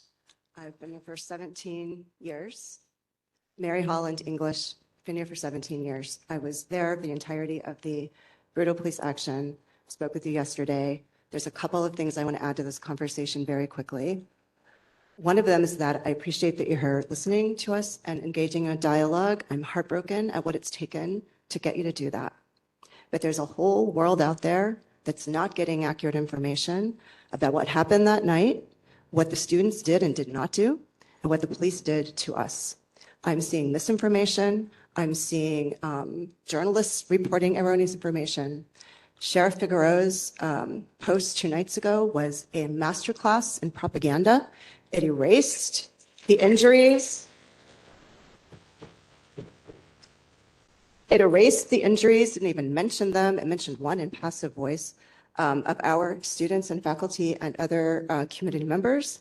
It emphasized a cop who was police officer, supposedly hit by a glass bottle. My son was right there and he saw one plastic water ball that was thrown. I've had many other eyewitnesses confirm that, and they've all said that immediately the students shut that down and said no violence, and no violence, unless you consider that violence, was perpetrated by our students.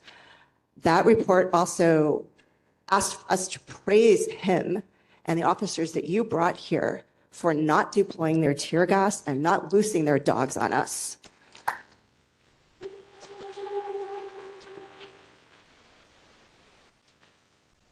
So while you engage in a dialogue with us, I would very much appreciate it if this campus would more accurately represent the truth outside of our campus so that our students are not seen as troublemakers or brats or children who need to have their parents to call and complain about the amazing activism that they were doing on this campus. It's entirely inappropriate that we're not getting a defense of our students from the campus. The second thing that I want to say is that I was at your inauguration. I was so proud of my campus. I was so excited that you were joining us as our president. I was so proud of the work that you have done and the values that you've shown in your academic career. And I was happy that you were going to be leading us. And I'm really heartbroken at the way you've been handling this. I've told you that already. I want to ask you how we as faculty and students are going to trust you again as our leader going forward. What can you do, not just say, but do to help us trust you to be our leader so that we can be the SUNY New Paltz that I believe you wanted us to be? Thank you. Okay.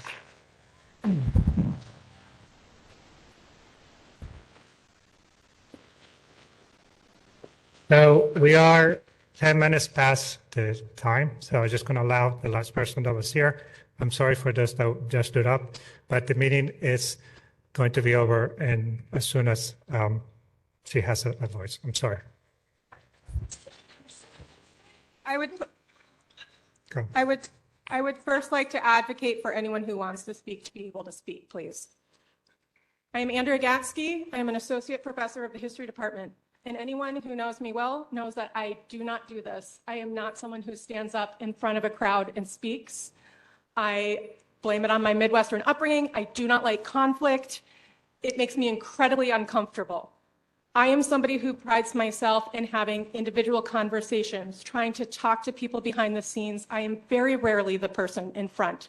And yet I am here because my students asked me to be here. My students asked me to speak for them because this is horrible. This is the worst decision I could ever imagine SUNY New Paltz making for its students.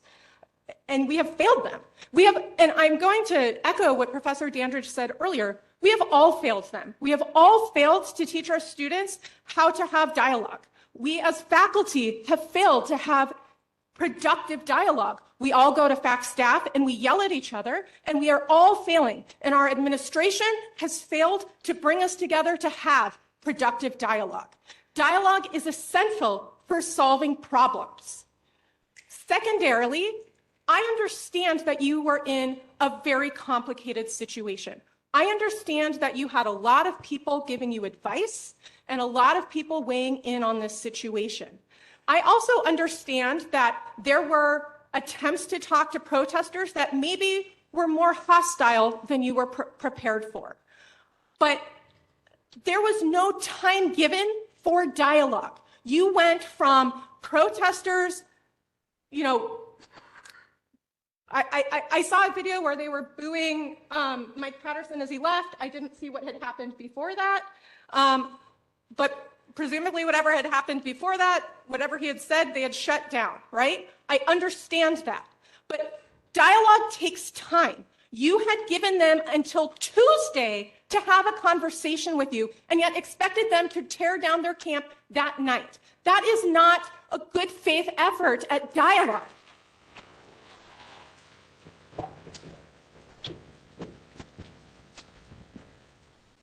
That is what I do with my 6-year-old when he will not go to bed. You were the adult in the room. All of you, everyone on the cabinet or whoever else was part of this conversation, you were the adults. It was your responsibility to find some sort of ombudsperson, to find some sort of mediator to work between you, and you didn't. You decided to go straight to the police, knowing full well what police do in the United States in the 21st century.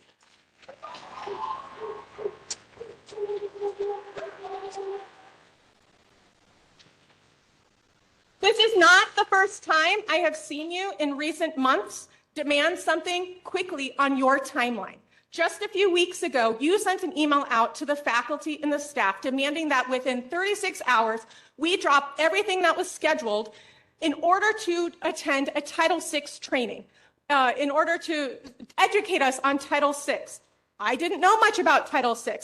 I, as a nice, middle-aged white woman, gave you the benefit of the doubt that this was going to be a useful exercise. I was frustrated. I know what I am, come on. We had to cancel a department meeting that our department had been planning for months in order to abide by your demand. It read as a demand. Whether that's what you meant it for, that's how you read it. That showed a disrespect of our time and again showed a very quick action on your part. That Title VI training was not useful for faculty. That was a Title VI training meant for administrators.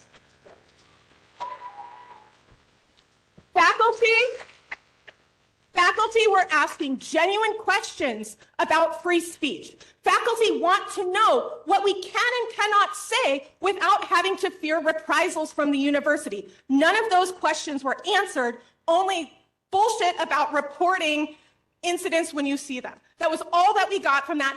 Everyone left that training feeling like they had learned nothing, and some people, I am told, left that training feeling traumatized from the unending examples of anti-Semitism on other campuses. Thirdly, I don't know at what point I'm at now. There has been a lack of communication. You said that you were working on trying to find solutions, trying to get information about our portfolios. As far as I know, that was never communicated to the protesters. There was no in-between, no communication. As far as they knew, you were ignoring them in the tower. There's many things I'd like to say. I want to also address the lost belongings of our students. Yes.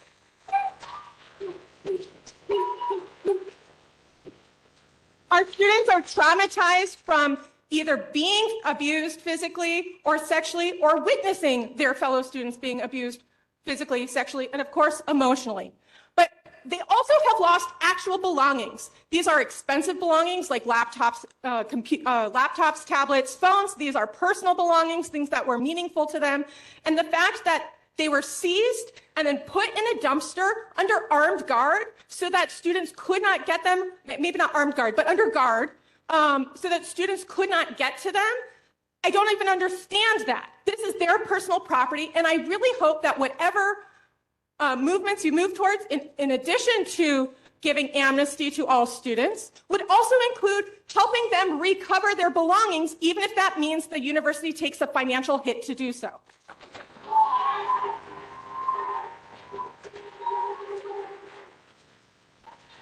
And my final point, your emails repeatedly said you wanted to preserve an environment of learning for our students. That has, if that is not clear, has been completely counterproductive. I have made all of my finals optional for my students. Some of my students are completely unable to focus. Some students do not have laptops. Some students were deprived of essential medications for half a week because the police took them. Okay. You have gotten in the way of their educational experience, or maybe you have given them a different one than you meant to. Okay. Hi. I would like to thank everyone that came. Meeting is adjourned. Okay, I'm here. I'm not leaving. Students, you have time to listen to us. And I welcome. If anyone would like to stay, many of us will stay and listen.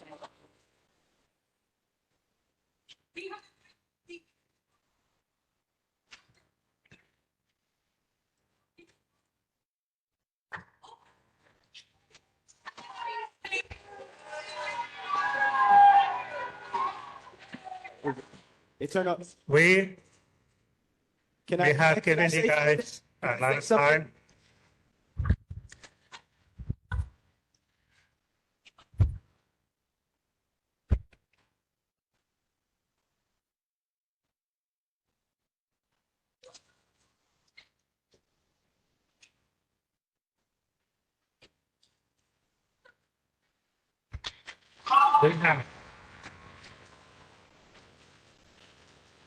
Well, this is our opportunity to be on the right side. I wouldn't shut I it down. understand. The meeting has been going for more than an hour and a half. I allowed it for 20 more minutes. I just think to say that 2 hours is too long after folks have been dealing with what they've been dealing with for days is a little insensitive. I'll say that I will stay here as long as needed to ensure that all voices. I think that faculty, all faculty, I know a lot of us got responsibilities at home, but if you are able to stay, I think our students really need to see our support, not just hear our support or read our support. They need to see our support. And the last thing I'll say to you students is I hope you all recognize the demonstration that you are putting forth today. A lot of people would make you think that you don't have power. You are shifting the trajectory of this nation and this world, whether you believe it or not. You are shifting it. Black studies as a discipline, as a department, as a field of study is only here because students decided to protest on campus. That's why we exist. So, I just want to encourage you all beyond today to continue to remain organized. I was one of the faculty that was in that encampment. It was one of the most peaceful scenes I've seen since I've been on this campus. To see collaboration and work and organization within the encampment. Y'all had a whole schedule. You had ways to eat. This was a beautiful thing to see. So I want you to know that you continue to be on the right side of history, and people are worried about this. I just want you to know, Black studies, our main concern is liberation. I'm gonna be honest. I know this might get me in trouble, but I'd rather have a free world than a world where I have tenure. I'd rather have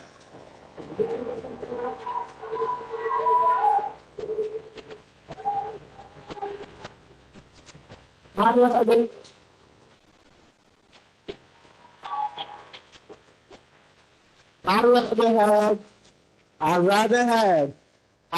have a liberated world than a world where I have to compromise. And I'm saying this as somebody who has tried, has had someone from administration try to expose me for personal beliefs and thoughts. I'm saying that as a faculty member who has undergone that.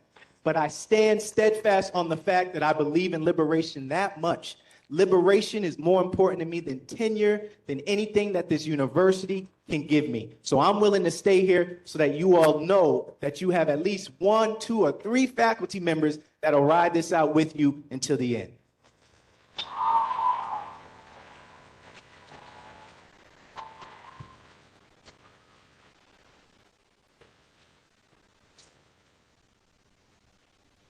All right. So we have one. I will allow the meeting continue. Thank you for whatever consider. So please, again, state your name and. Thank you. So I want to start off by, my name is West Allen. I'm a student here at New Paltz. So I'm Ukrainian. That's relevant. Don't worry. So I unfortunately have to know the pain and fear of knowing that my family is in a country where there are people that are actively killing them. And I don't know whether or not, like day to day, if anyone that I know and love is going to survive. So my heart goes out to every single Palestinian person who unfortunately also has to know that pain as well. So, because both Russia and the Israeli government, their main goal is just to murder as many people as possible, including children, the elderly, anyone that has, just absolutely everyone. So I'm not Palestinian, but I know the pain of seeing my people in the midst of a genocide caused by colonizer who tried to kill them several times throughout history. And the terrible murders, not a loss of lives, murders. But But to see that my government is funding the genocide is disgusting. And knowing that that not only is my university, but the institution that my university is in is funding this genocide is disgusting, and I genuinely want to throw up when thinking about it. So, and the fact that you not only decided to arrest, but essentially actively hurt these people who are trying to prevent genocide and murder and all of these things is disgusting. Own up to what you did. Shame on you. Give everyone who was arrested amnesty. Free Palestine.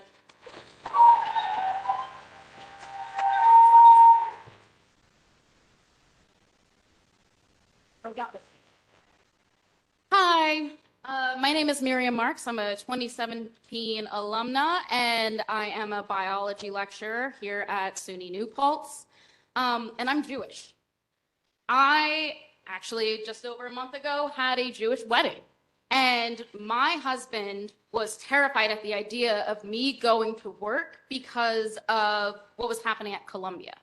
And I said to him, yes, there's a protest, but there's no doubt in my mind that that would not happen at New Paltz. I love our students. I chose to attend this school because, and I quote, the vibe was immaculate at the time, my 18-year-old self. Being Jewish and being raised in a religion and a culture that is historically oppressed, and half of our holidays are about people trying to kill us, failing, and then let's eat. It takes one to know one as a granddaughter of Holocaust escapees. Without a doubt in my mind, there is genocide occurring in Gaza. And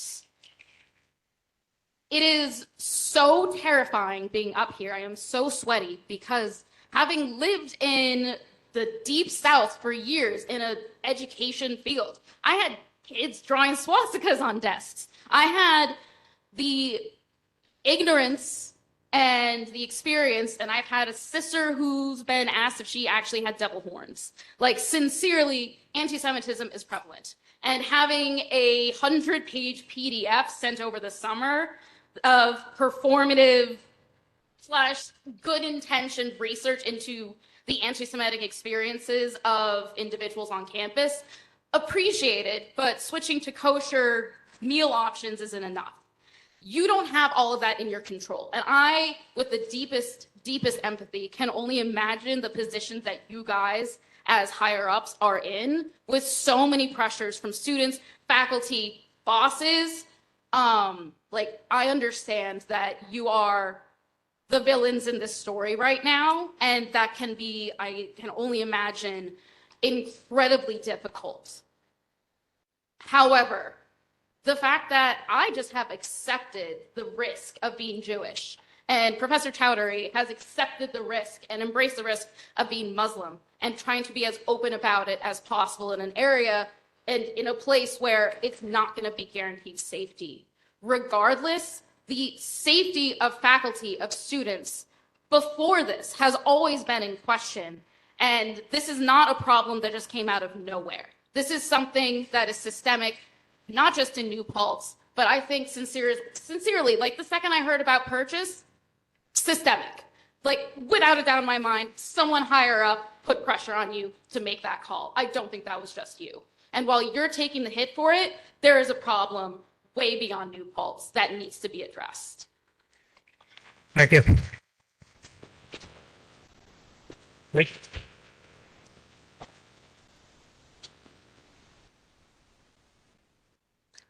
Hey, Daryl.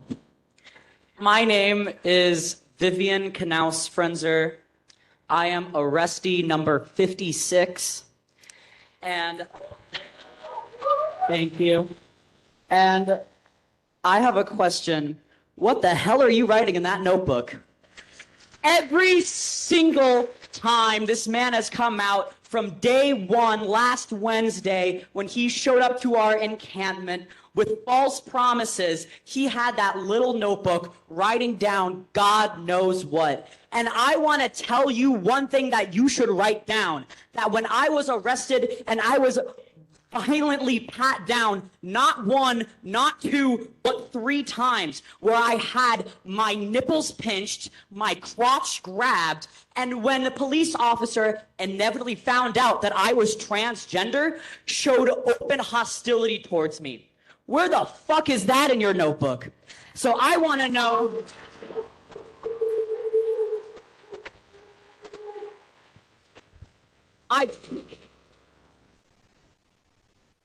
I fully expect the next email that you send to have a photocopy of every single page that you have written in that notebook to know, so the student and faculty know that you are actually taking in consideration what the hell we are saying and not just doodling or playing hangman on your fucking notebook. Thank you.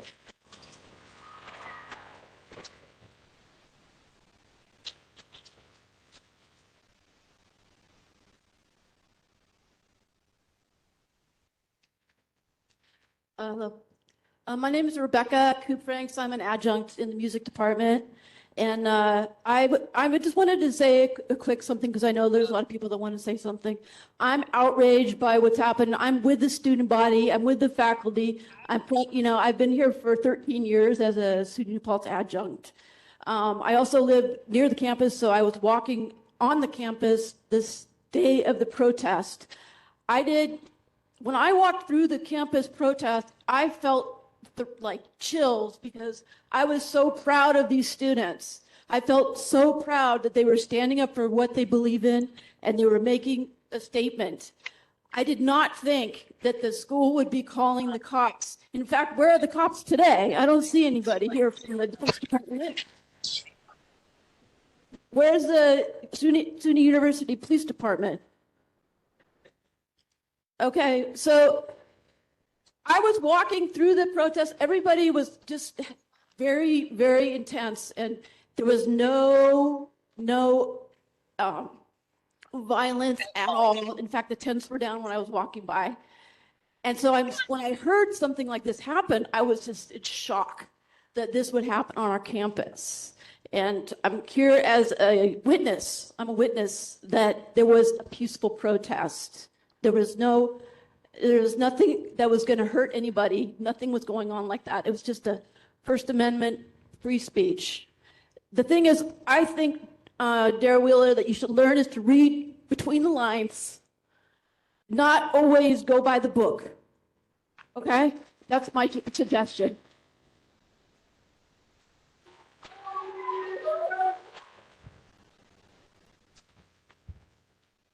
My name is Ron Zen Martin. I'm one of the 130 students who's ashamed to call you a president that was arrested that night. More than ever, cops are symbolic of the fact that we are not safe. So I ask you, why the fuck are they outside right now?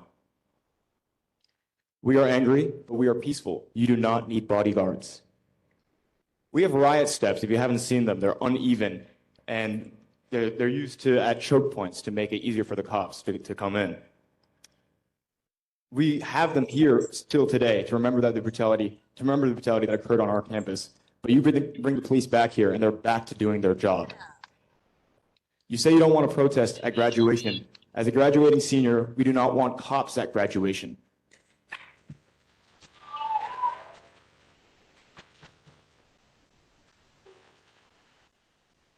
We do not want undercover police officers on our campus. We know they're undercover. It's very easy to tell. We do not want surveillance cameras installed specifically to watch us on campus. We do not want surveillance drones on campus. We do not want surveillance helicopters on campus. And we do not want riot steps on our campus. Thank you.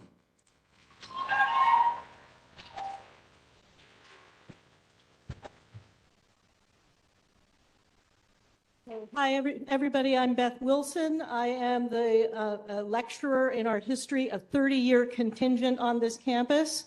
And I'm also the UUP chapter president. And I'd like to speak to some of the communications issues that I became very acutely aware of through this whole thing. I was there on the 2nd. I was present for, I think, pretty much all of the conversations that had taken place first on Wednesday with President Wheeler when he came out to speak to the students, and then the next day there were 2 visits by Mike Patterson that I'm aware of that I was present and got the gist of, standing nearby. I think there was not sufficient attempt at communication with the students to have real dialogue, as was previously pointed out. As the situation started to build, President Wheeler, in your comments before at the beginning of the meeting, you mentioned something about worrying about escalation. The escalation that I saw was all coming from the administration and then the police. That was the source of escalation. I was there, as I said, there was a lot of tension growing as people were aware that there were massive amounts of police mobilizing in some of the outer parking lots on the campus. I was trying actively, working with a member of our counseling center, who we reached out actually to Mike Patterson to say, hey, can we talk? And we're told that's not an appropriate conversation to have right now. And so we freelanced it, trying to de-escalate the police. We found ourselves in common cause with a small group of local clergy who showed up because they were concerned about things that might go down. I am a 61-year-old white cis woman, and I know what the police do.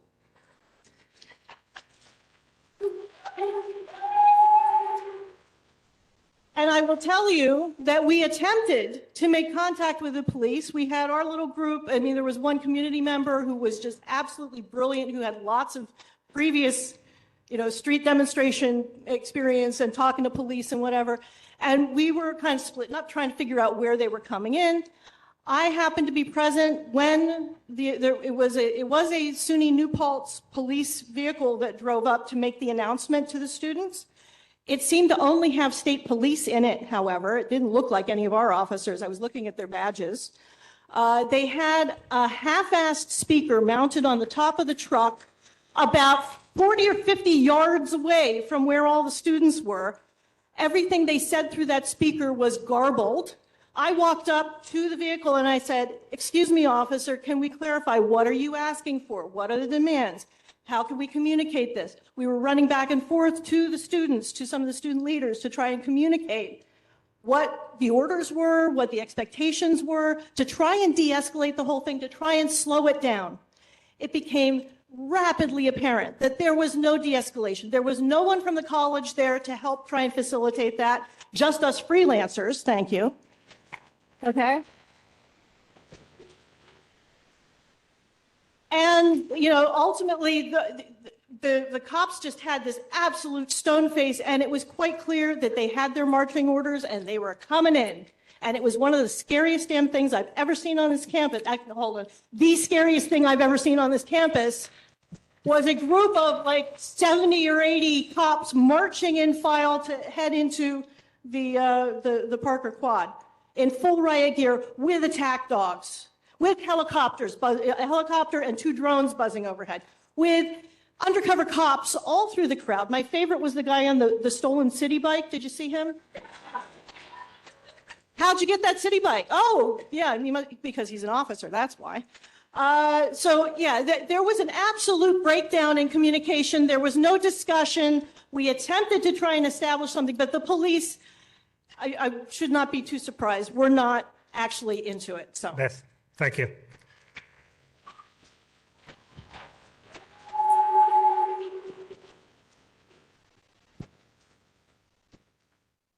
Hi, okay. I tried to talk myself out of speaking because I didn't want to decenter the students who were actually directly involved in the protest. I was not protesting. I basically watched the whole thing happen from the sidelines along with many other students. I couldn't even count how many students were there just in the periphery watching. So I felt it was important to me because I wanted to talk about what happened, and I don't know. So I just kind of, as a student growing up in American public school, I've gone through a lot of just BS, active shooter drills since elementary school, but this kind of and many people here can relate, obviously, but this kind of takes the cake just in terms of just what me and my peers have had to experience as students, especially at the hands of faculty. But I thought I wanted to just start by giving my account of what happened, what I saw happen. So eight of my friends and one of my professors were arrested that night. I was watching on the side. Basically, they were told there was a threat of police to come at 7 p.m. So everyone in the encampment waited in silence, just waited in anticipation of just police to come. They didn't come at 7. They waited until 9. They were told police would come at 9. They didn't come at 9. So everybody, including sympathizers on the sidelines, were just held in anticipation, waiting for this threat of police. And so I was thinking to myself, why there was a need to wait so long. I've come to the conclusion that they probably wanted it to be as dark as possible, just so that things could be obscured better and this could be, hidden better. Because that's what makes the most sense in my mind. But so, there were some cops, there were some people who were very obviously undercover cops present. But eventually, after a while of after the first cop car, literal droves of state troopers, people in riot gear, police with batons, just literal droves of them just came in from the side, and it was like something out of a horror movie or something. It felt just unreal, and so kids were running away, and then there were a bunch of us on the steps. It was a step of a dorm that I didn't live on. It was Bliss. I live in Ridgeview. A group of us were just on the steps. There were police officers there. They said that if we were to step off of the steps, we would risk being arrested. They corralled us kind of in there. There were a bunch of people watching from inside Bliss. And they eventually just started basically just dragging protesters one by one, literally arresting, just dragging them one by one. It would be maybe 2 cops to a person, just dragging every individual out. It was over 133, just dragging every individual out until I presume there was nobody left. Eventually, I was in the building. I had to go in to charge my phone because it was out of battery, and then people started. They were reacting because people were saying, "Oh my God, they're tackling people now. They're tackling," and I couldn't see because it was so far away and it was so dark. Eventually, I tried to leave to go back to my dorm. In fear of being arrested, though, just for walking back to my dorm, because the cops are saying, "Hey, we can arrest you for anything," because it's like a free for all. So eventually, with the help of some RAs, I was able to go back to my dorm and escorted by one of my friends, who I was explaining to that friend my concerns because several of my friends, protesters that I knew, were trans students like myself. I am transgender, and not that long ago, but I read an article about, in Brooklyn, a protester who was a trans man. He was handcuffed to a pole in a police station for just hours and just berated and asked questions about. I'm sorry if I'm taking a while up here, but he was berated, asked questions about, his body, his genitals, and I was so worried because I was like, I just have a feeling that that's going to happen to, my peers who are trans. There's these police officers coming, and I mean, based off of, that's what happened. And it's just appalling that a school can claim to be in the best interests of, marginalized students and then pull something like this. And then the day after, I promise I'll try to wrap things up, but the day after, it was like there was no acknowledgement of anything that happened. It was like classes were just continuing like it was a normal day. There wasn't even, the administration didn't even have the decency to cancel classes. It was just going on. And then they had the day after, they had like Star Wars themed day in the cafeteria, and it was like, "May the 4th be with you," and like just as if it was just normal week, and just there's nothing serious going on, and it's so insulting to all the students who had to witness that, but especially the students who and faculty and community members who were arrested. And it's just, I don't want my tuition to be funding the brutalization of my peers and friends. And I guess I wanted to end with just a really long time ago, a camp counselor at a camp that I work at. It's actually close to here in Holmes, New York. But she gave me the advice to stop that kids. We need to stop telling kids to save the world. We need to stop telling kids that it's their duty to save the world, because at the end of the day, the adults who should be in our corner are not in our corner and are not doing the protecting that they said they would do. Thank you.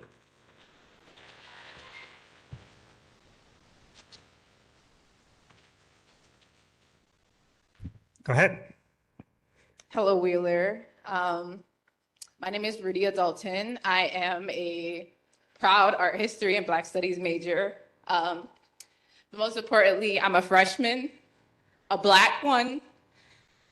Please look at me. I am a Black queer person that came here full of hope, and you did not even give me a year. I wanted to come here. My high school told me that college is such an important place to learn something better, to learn about liberation, to fight for what I believe is right. And I watch people that were freshly 18 get body slammed. I see people that I see in my classes every single day get hurt for no reason whatsoever. I don't know that this was what you were supposed to represent. I'm an EOP freshman. You love this program so fucking much. It is something that gives you money, that gives New Paltz support. We are still poor, not in money, not in wealth, but in actual just community. There is no connection between me, despite the fact that we are both Black and queer. There is no connection between the administration, the facility. It is just students and you. A separation that I did not want to happen. My mom never wanted to see me like this. She would have never sent me here if this is what was going to happen.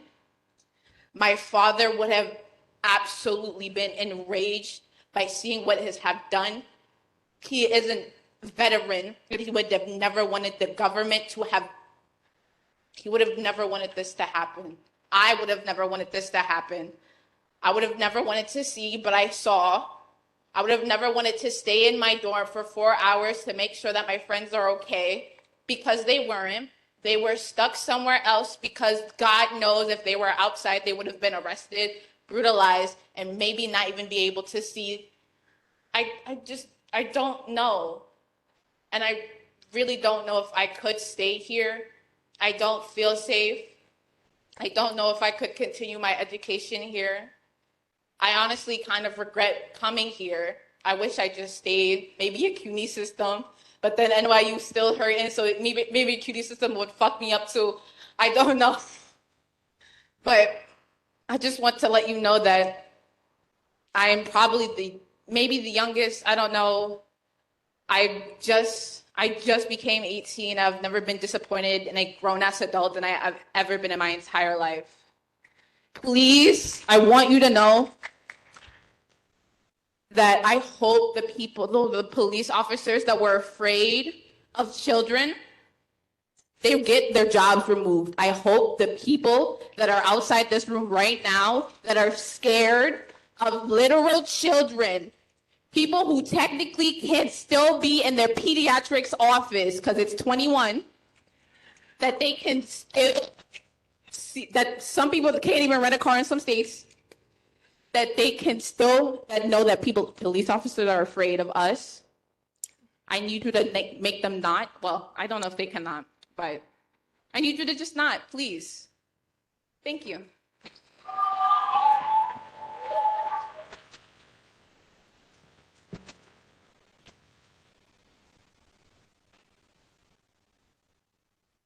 I'm a student.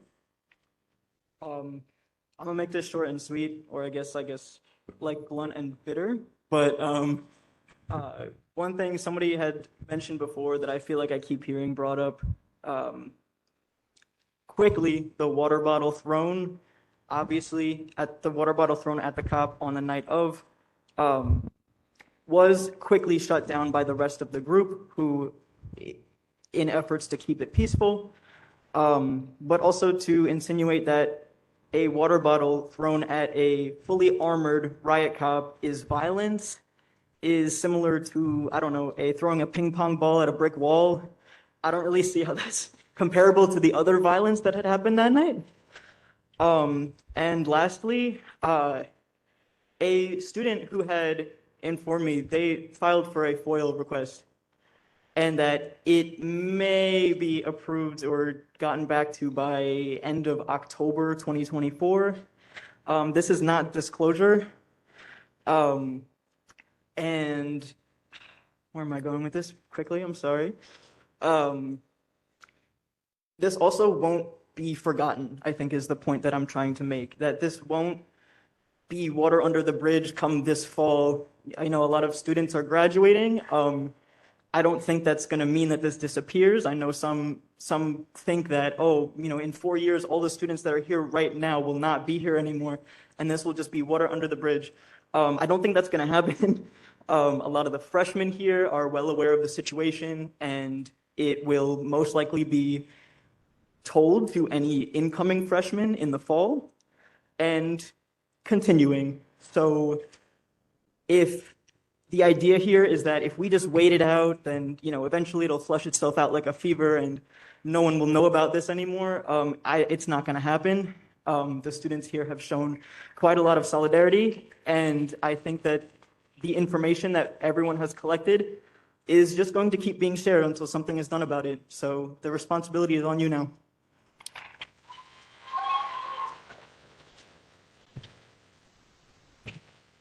Go ahead. Hello, President Wheeler. My name is Callum Murphy. You might recognize it because I've gotten 2 emails now from the school that, I'm going to be under investigation after this, after court. I was supposed to be in court right now, actually, but they got my date pushed back, which I'm very grateful for. I don't even entirely know how to go about this, but I'm going to try to do so somewhat chronologically. I was really excited to get into New Paltz. I didn't think I was going to, and coming here definitely changed my life for the better. And none of that is because of the way the school is run. It's because of the community that I have come across here.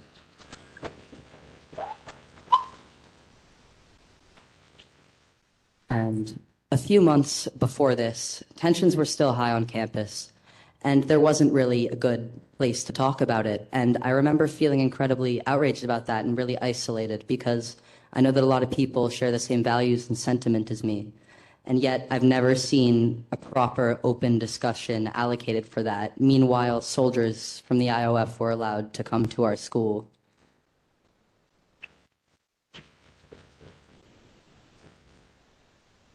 So I gave a presentation a few months back regarding a lot of the issues that we see here, regarding Palestine and the complex rhetoric around it and why it's such a difficult, divisive issue, about Cop City in Atlanta, which is a military-style police training facility, and they're planning to put more up nationwide. They're clearly seeing some sort of something in the population that they don't like. And the other night on Thursday, I got to experience that firsthand.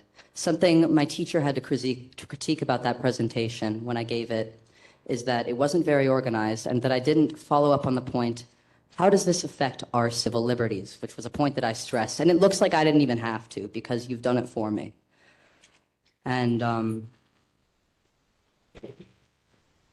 the encampment started, and I'd been dealing with feelings of isolation before that and overwhelm, and it started, and I knew I had to do nothing but devote myself to this because this was what we needed as a community, to have an honest, open discussion. We weren't being listened to otherwise.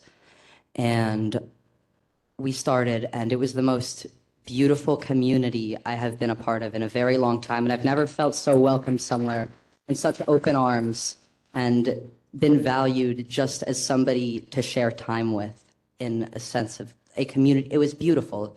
If you were there, you would understand it was beautiful. If you had stepped within that string that separated you from us, you would understand it was beautiful.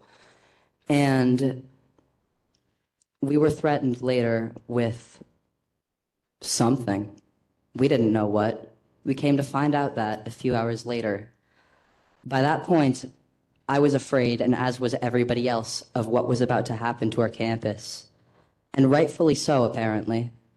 I didn't let myself feel that fear yet because I was determined that we weren't going to be silenced that day. And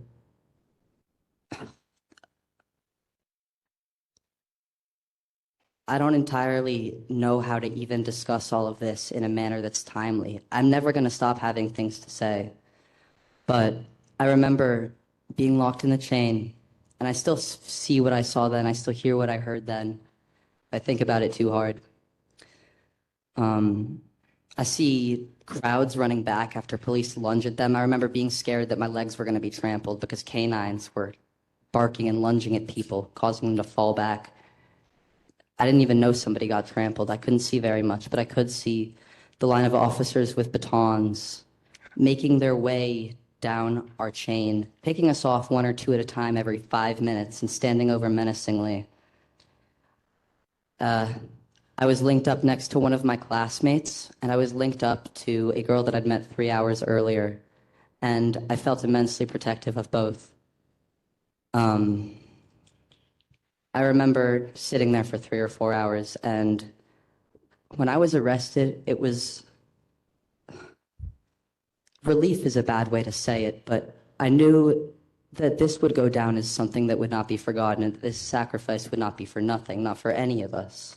And I know that there's far more than 130 students who did not want that and did not want anything close to that, and as a matter of fact, would have wished that you just listened like this before, like you should have, and I'm glad you are now, because this is what our community needs. There's too much to say. I'm going to pass it on. So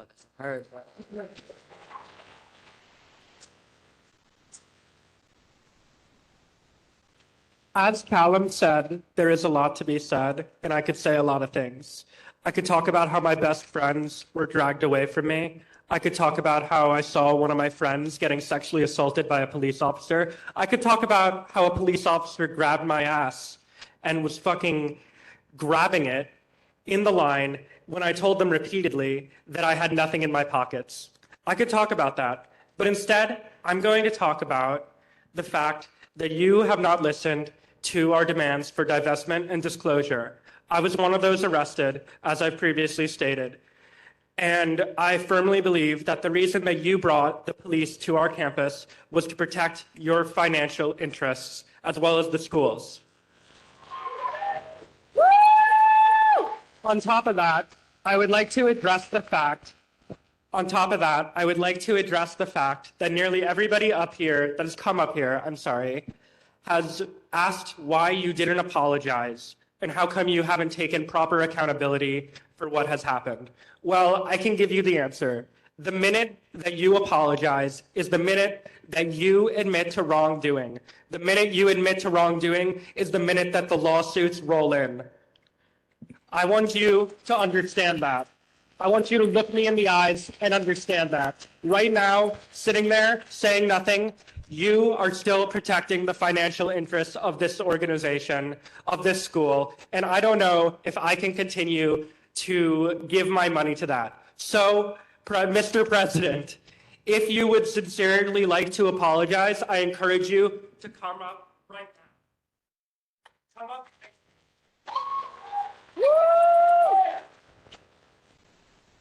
All right, good talk.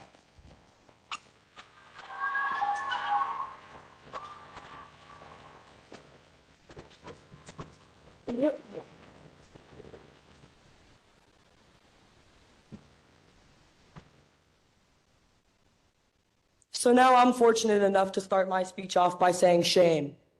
Shame on you, Wheeler. I look you in the eye when I say it. Shame on you. My name is Mimi.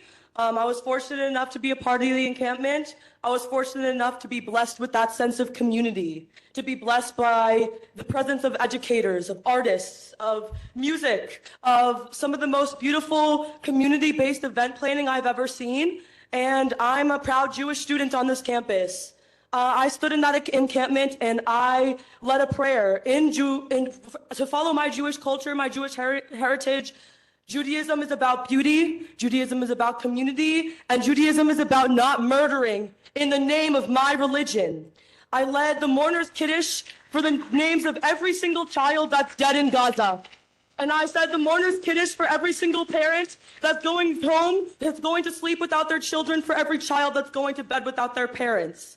I said the mourner's Kiddush because I don't want Jews and anti-Semitism to be the basis of genocide, because that's not what we believe in. Because when my grandparents escaped the Holocaust, that was never our intention to be the basis of Judaism. Judaism is a religion, is a faith, just like Muslim, just like Islam is a faith. And that's why my attention here, as much as we have suffered as a community, as much as we have suffered as a campus, as much as I'm ashamed to call you my president, I am even more ashamed to say that there's 610,000 children trapped in Rafah right now. And that's what our focus is here for today. I'm more ashamed to say that there's 75,000 people dead and unaccounted for in Gaza right now, and that they're using my religion to justify that, and it has never been about Judaism. It has always been about money, and that's why I say shame. Because you are protecting the financial interests over the moral integrity, you are protecting the financial interests over the voice of your own student body, and you are protecting financial interests, which is exactly what the US government, what Joe Biden, and what Israel is doing to justify the murder of an entire race of people dating back to the time of Jesus Christ. That is not my religion, and that's not what I believe in as a student, and that's why I look you in the eye as a Jewish American. I look you in the eye as a biracial woman, and I look you in the eye as a student, and I say, shame on you, as my president, resign.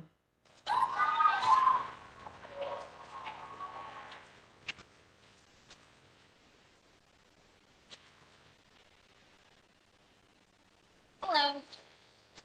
My name is Hallie Veering, and I am a political science student who's a freshman who is currently attending your university, Daryl. We may have met. Do you remember back in February 27th at Moonburger when I shook your hand and told you how great my semester was going? Well, now I get to say I'm ashamed of what you've done to my friends, and I demand that you listen to us. I am a student who has come to New Paltz because my home community was somewhere not safe for me. What you do not know is that I am a lesbian who spent my entire life in the closet not being able to figure it out because of my conservative town. I have a history of mental illness and PTSD, and I can assure you that even though I was not even there last night, on the night of May 2nd, I regret so deeply not being there in solidarity with my friends. I must say I have survivor's guilt because of it. I have witnessed now 3 separate incidents of flashbacks since this arrest. Every time I see somebody wearing gray or black, I go into a panic attack. The mental health services offered here on this campus need to do better. We do not need eight only excuses to go to the psychological counseling center and get the therapy we need. I am a student who has been suffering alone ever since you destroyed my friends' property. You infringed their rights. I am a student who has to study this as part of my major. I have no choice but to be invested in what my student body demands. That is, I'm a freshman here, and that is exactly what I intend to do. I plan to become a professor someday. I plan to hold those academic institutions that we are a part of in this country accountable. I am disgusted by your actions. I don't care what my family may believe me say. They would not want me to be up here, but I simply do not care. I stand somewhere morally, and I believe in it. And until you bring true peace to this campus, where we can go to sleep at night and not have to have the nightmares and the flashbacks, that is when I will say that you get to say when you're sorry. Thank you.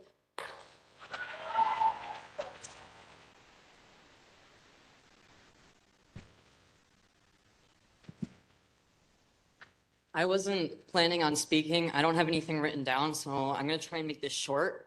But I would like to say that the violence that I witnessed on this campus is completely inexcusable and disgusting. I am a student who has had experience with gun violence. I live in Sandy Hook, Connecticut. Every day, I fear my worst nightmare is that something is going to happen to me, to my friends, to our community.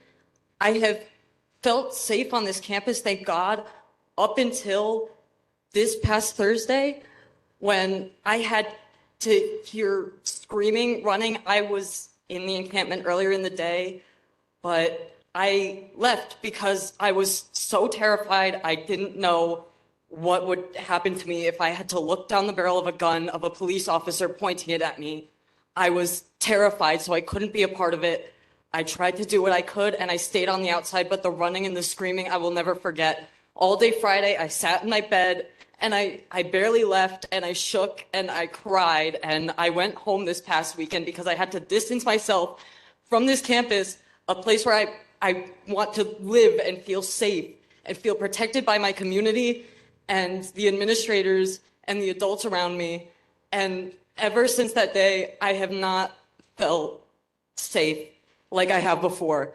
I want to say that I hope to God that you apologize, because it is not fair to me for what I've been through. It is not fair to anyone else for what anyone else has been through their whole lives, experiencing gun violence and experiencing violence on this campus, where you always think it's never going to happen on your campus.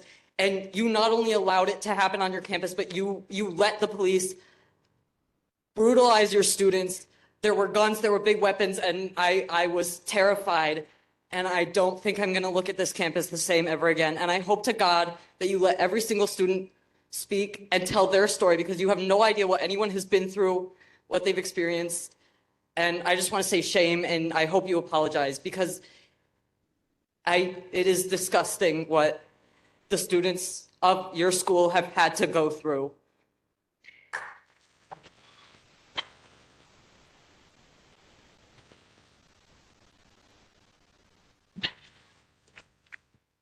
I don't really do public speaking, so please excuse me if I'm shaking.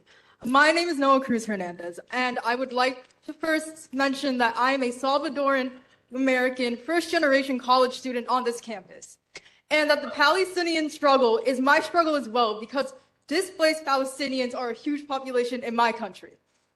But I'm not going to focus on that right now. What I want to say is that I wanted to be at that encampment, because I knew that my peers were coming together in peaceful protest of something that I am so passionate about. And I wanted to be there to support them, but I am permanently disabled. And I was under fear that if I was there and police were called, which they were, that I would be brutalized. Because police brutality is so real in this country and in my mother's country as well. It is awful what happened. And to hear that my peers have been disabled, perhaps even permanently, is insane to me.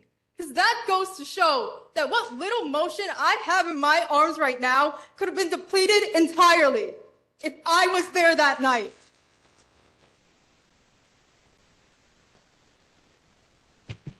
I am fortunate enough to be in a situation where I do not need to financially depend on myself, and I was able to provide resources to this encampment and do as much as I could, including sending money directly to my peers, including faculty and community members, so that they would have something stored so that they could use this money for something. And I'm so grateful for that, because I could not be there physically, and I am so ashamed that there may be peers of mine who have to deal with similar struggles to me now.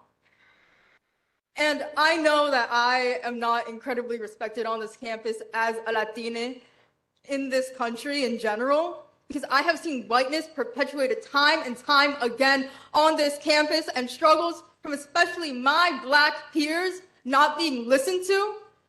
I know that this school does not care about its BIPOC population as much as it does its white students. I understand that. And I have been also fighting for Latina students to be heard, trying to make La Clase a department, and even that is a struggle. Y'all do not care. And I talk about this in all my classes, and I'm so grateful that I came to this campus because I thought that I would be safe here, and I am. But not because of the administration, like the higher administration here, but because my professors are incredibly kind. They are the kindest people I have ever met, and I'm so grateful to be in a space, especially as a theater major, that I have this space to be loud and proud for my beliefs, and that I have a support system behind me, and that my professors today, who saw the brutality against my peers, have taken matters into their own hands to make us feel comfortable on this campus and to actually finish this term with good grades.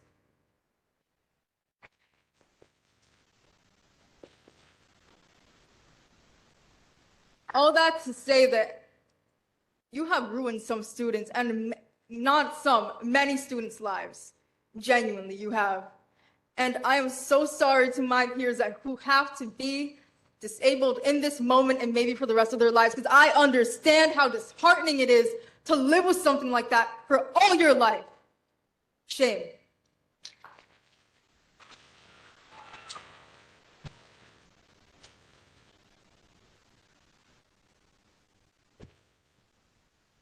So you know me, I'm Kathy Murphy, music therapy. I'm a board certified music therapist. I'm a licensed creative arts therapist. I'm a trauma-informed therapist.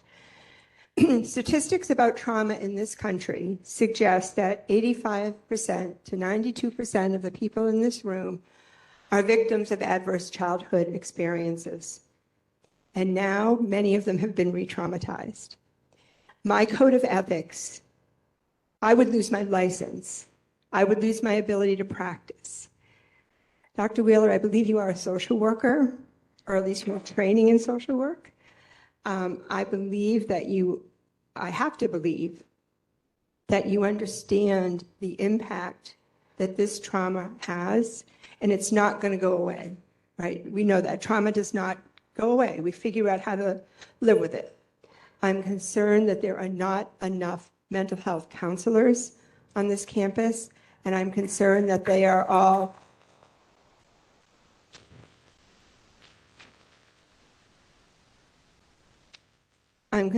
they're all verbal therapists, because what we know from the research is that the creative arts offer a path to mitigating trauma, not healing, because you can never heal from this. I am a victim of domestic violence. I'm the adult child of an alcoholic. Trauma is part of my history. I'm able to function because I had professors who offered me services. So I am very concerned. I'm sorry. I am very concerned for the mental health and well-being of the students and faculty on this campus. And I have no idea what motivated you to do what you did. I mean, actions speak louder than words. And one of the actions that really needs to be taken is that there needs to be more mental health services from providers, not just verbal providers, but also from all of us in the creative arts therapies. Thank you.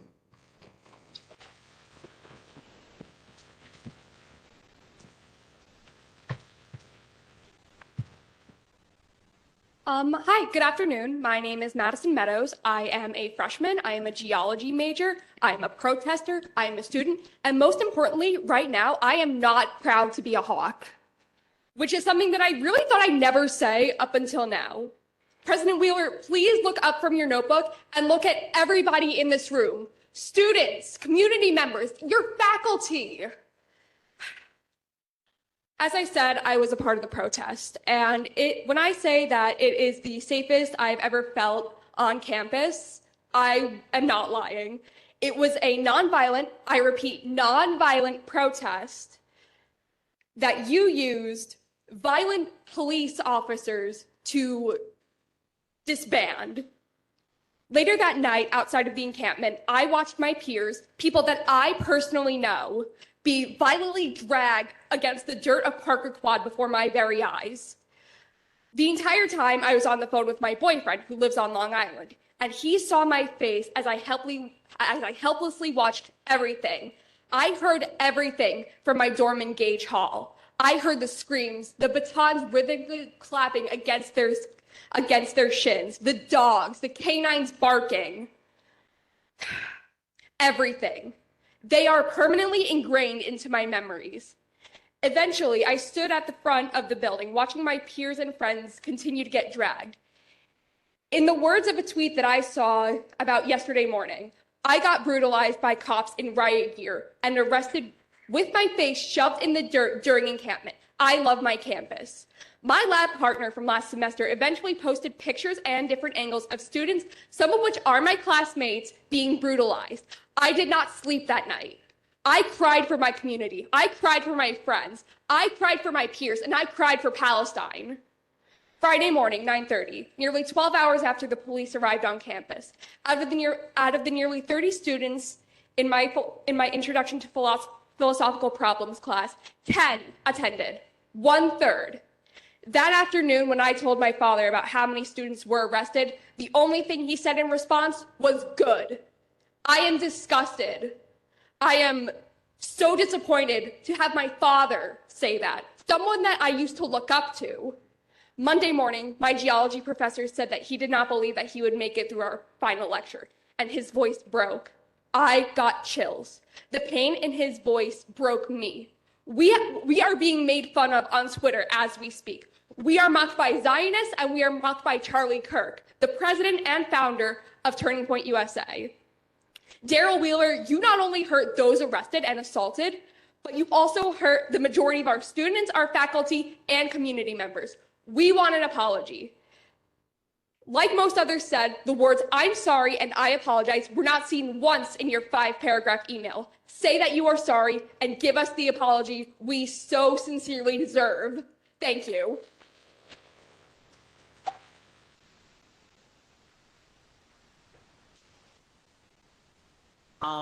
Hello, everybody. My name is Alex Norwood. I'm 18 years old, and I'm a freshman, and that's very important to what I have to say. First of all, I just have a couple very short things to add to this commentary. First, these people behind me and over there were just told to speed it up and respectfully fuck that, because we had to spend time in jail. But you have to have time to listen to us talk about it.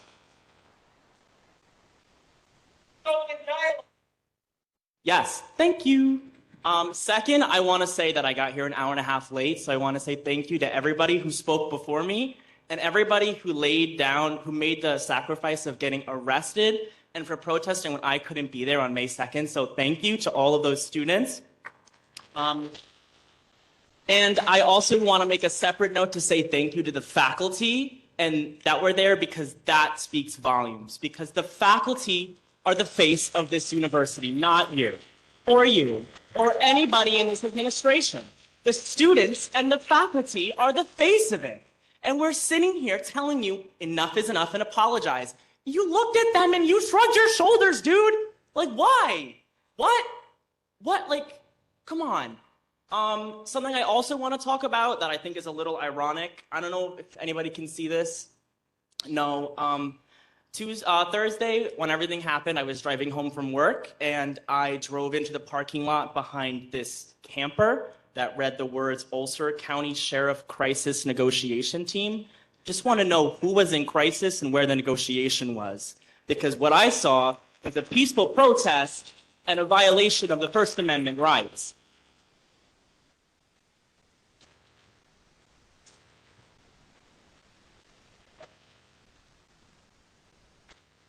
I also want to reiterate what some people said before me. I'm a freshman and I grew up locally in a town where I could probably count on 2 hands how many Black people were in my grade. So I came to New Paltz hoping to experience a world where I could see everybody and be surrounded by everybody and view diversity in the real world and just experience that. And I came here and I was met with that. Like my friend with the beautiful hair, girl, I'm sorry I forgot your name, but you didn't even give us a year. We didn't even have a year. As a one gay man to another queer man, I'm disgusted. Thank you.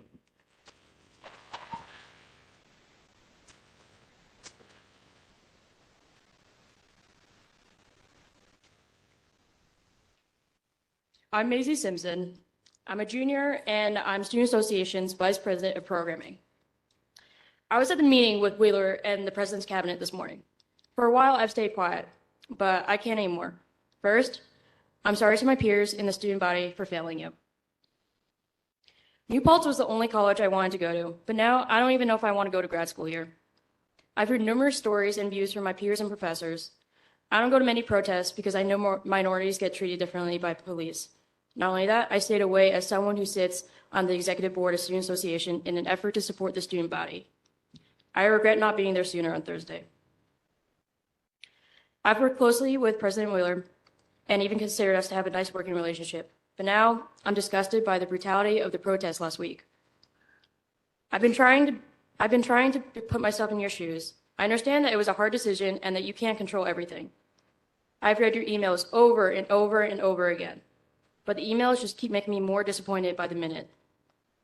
I used to look up to you and other admin. How are any of us as faculty and students supposed to resume our daily life?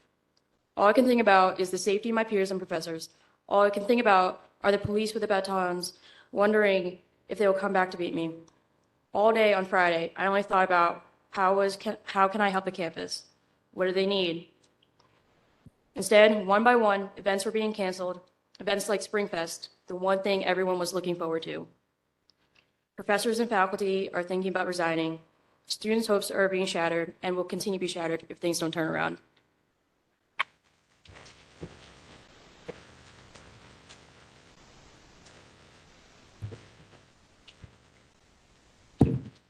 Hi, I'm Vanessa. I'm a biochem major here at SUNY New Paltz, and I am most importantly a first-year student. I was very excited to come onto this campus not even a year ago. And the 2 semesters that I've been here, I have voluntarily sold the school to prospective students through the Talents program. So many other students were excited to apply for SUNY New Paltz, and I have been told multiple times, wow, this is such a great school. Maybe I'll go here. I pray to God that they did not choose SUNY New Paltz. I am disgusted. I am ashamed. And I'm sure everybody else in this room feels the same way that I do. So I say, on behalf of everybody who has not come up to speak, shame on you and free Palestine.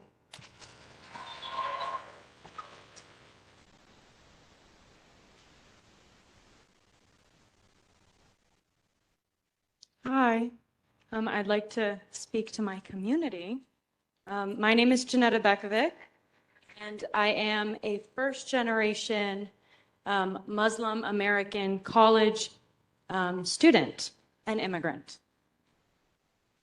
I am at this school because my Albanian parents fled from war and genocide in the 90s. I am a sociology major with a double minor in Black Studies and Social Justice Educational Studies. And I say that because this school has profited and capitalized off of its claims for diversity and inclusion. This school markets its Black Studies department as the second developed in the country.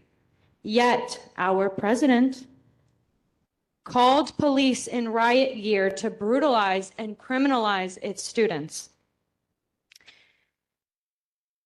This school has 6,000 undergraduate students with 133 arrests. UCLA has 32,000 undergraduate students and only 110 more arrests than us. They are 5 times bigger. The presence of those police officers was the only threat to the safety of this campus. The encampment was the first time since October 7th I felt seen, I felt heard, and I felt protected on this campus. Your propaganda aimed to manipulate students and staff to believe the encampment was disruptive and dangerous will never work on us. The encampment was beautiful, and I hope its memory continues to live on forever. We offered free water, free food, books, teach-ins, art supplies, sleeping supplies, medical supplies, and more. No amount of condescending emails and performative activism will ever erase that fact. Injustice anywhere is injustice everywhere. And I hope that we will continue fighting. Thank you.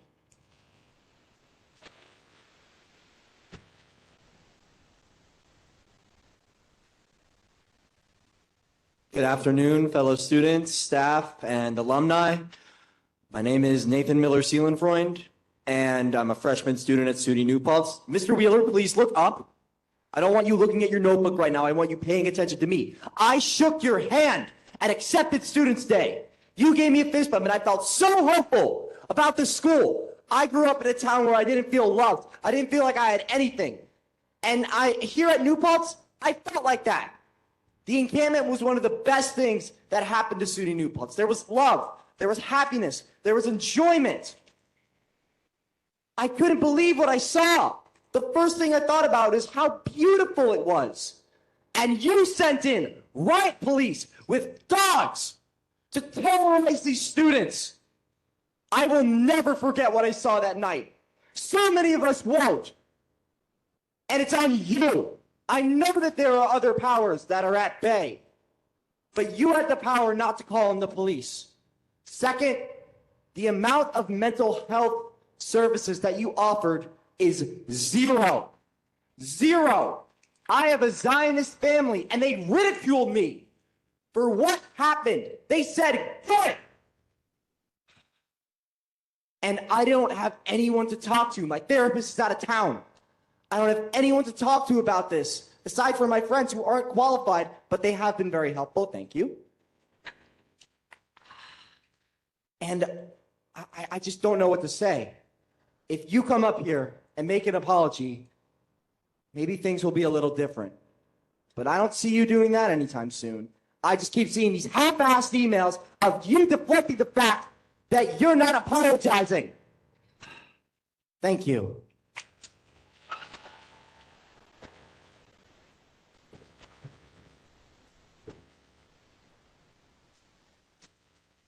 I want to start with the same message that you can put your notebook away for this one. It seems like you're running out of pages, and that's not what this community wants from you.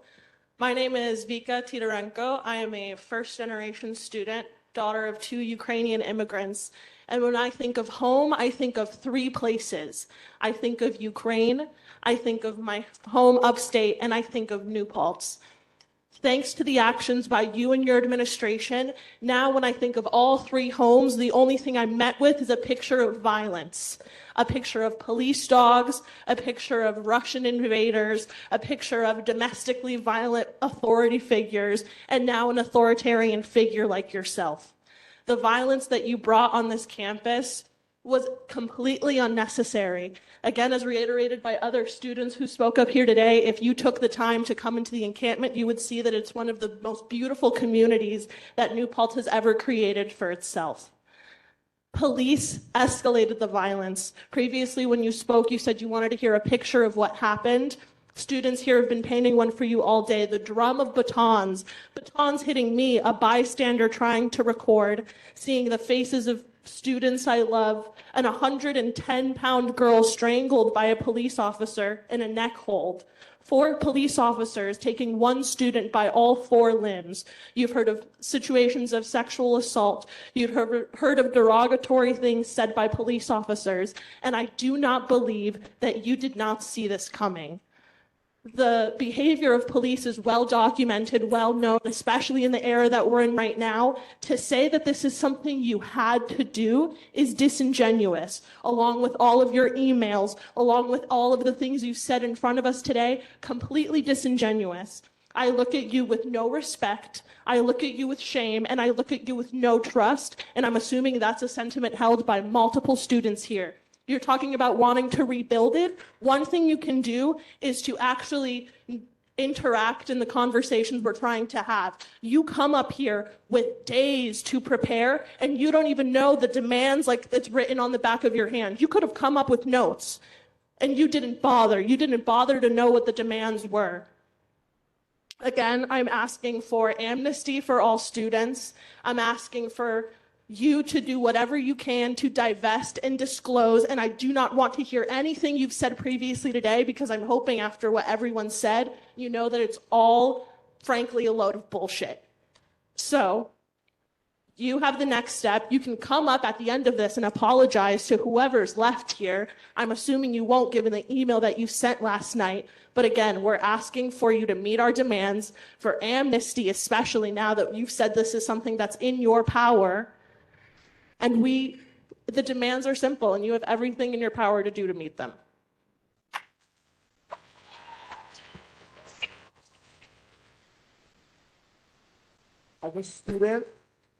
as a student, sorry, I lost my voice for screaming for my life.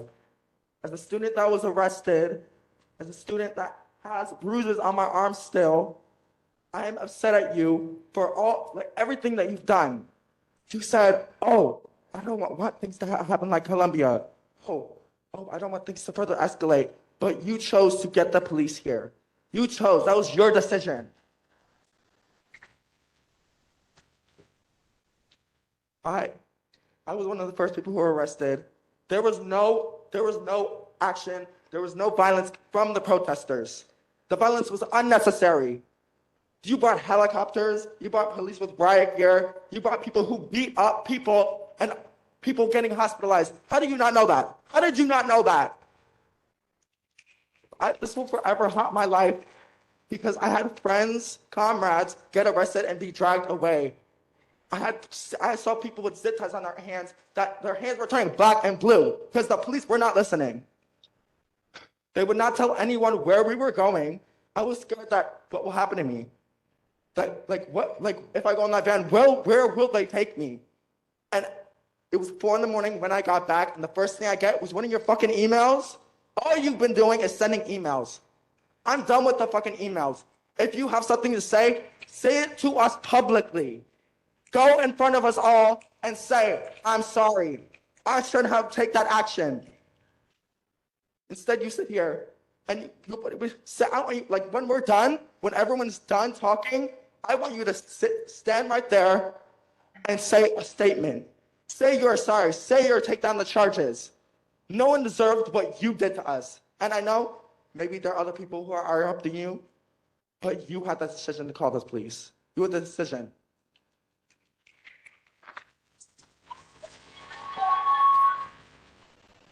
Guys.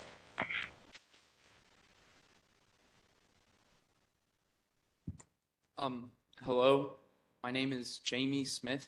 I'm a student in the geography department here. I'm not a particularly good one for any of my professors who are sitting here, but I don't think that was grounds for what was done to me and done to my friends the other night. I was torn from their arms and dragged across Parker Quad, and I will never look at that place the same again, ever. So I'm going to keep this as brief as I can. I'm not going to yell at you, though I really, really want to. You've been going on and on about de-escalation and about this need for healing, which is, I think, we've heard from faculty, from students that we have been wounded as a community and we need to heal. The question of steps forward are essential. And so my question is simple in a way. Do you think that this campus community can heal without amnesty, without divestment, disclosure, and a guarantee to disengage? And I want to be clear here, when I'm talking about amnesty, I'm talking about amnesty for students. I'm talking about amnesty for our faculty who have expressed their fears. And yeah, I'm not going to lie. There's been discussion about sort of how do we move forward, and we're still under threat, right? Many of us, myself included, my best friends, we are under threat right now. We might get expelled. We don't know if we're supposed to be here or if we're supposed to be figuring out where else we're going to be, you know? So again, I want to be clear, and this is a question that I don't understand how we can move forward without an answer to, and an answer to right now. Do you think that this campus can heal without amnesty, divestment, disclosure, and a guarantee to disengage? Answer now, answer at the end, but we need an answer, and we need one now. Thank you.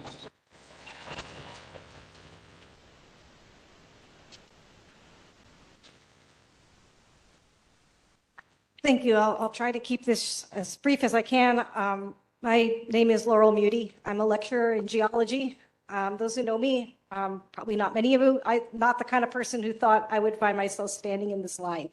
I want to first say that I'm so proud and so humbled by our students who have spoken with such eloquence today and such moral clarity. and many of my colleagues who have spoken before me and borne witness and solidarity. So thank you. I also want to acknowledge that I think there are many people, perhaps like myself, who find ourselves reluctant to speak because there is such lack of transparency about guidelines and support for dialogue. My colleague, Dr. Chowdhury, has spoken about his request for clarifications. He's not alone in having asked for that repeatedly. And I think many of us struggle with how to have this conversation, honestly, without that support and without feeling like we have clear and honest communication from the administration. One thing that you can do for us, I don't know if this will be enough, but it can be a start. One thing you can do for us is to be transparent about releasing all communications that led up to the decisions of this weekend. By that I mean the contents of emails, summaries of telephone conversations, the content and the timing of those communications between yourself, other SUNY officials, and the police in particular, and what directives they may have had from you or from others, and any other relevant parties to that decision. That will help us. I understand you may not be willing to do that because of liability issues, but that ultimately it may take an inquiry, as Dr. Pampanella said, to get to the full truth of what led us to this moment. But I hope that you will voluntarily start providing some information about that timeline so that we can understand, so that we feel like we're not being misled by omission, and so we have the full story. Similarly, I echo that this campus has experienced a collective trauma. Listening to my first-year students, my students of color, it was the most vulnerable students in our community who have felt this the hardest. That's not a surprise. And it's going to be difficult for many people who are not part of the encampment, who are not trying to be drawn into this at all. They have lost sleep, they've lost study time, they've lost focus, they've lost friends, they've lost so much over the past half week with so little support. I and my colleagues are struggling to figure out how we grade our final exams fairly, how we take that into account, how we cope with that. We're also have lost time and sleep and energy and focus. Given the collective punishment that this community has received for the actions of a handful of peaceful protesters, given the collective punishment that our community has received based on a reaction to what may or may not have happened on other campuses, please bear that in mind when you think about the individual punishments that are still being threatened against the students who have been involved in this. Please let us know, let them know, so that they can do their best to prepare for their finals and finish out the semester as well as possible. If nothing else, I think these events have drawn more people into sympathy with understanding the situation in Gaza. That's not much of a silver lining, but I just want to express solidarity and love and pride to all of the students who have spoken here today so bravely. Thank you.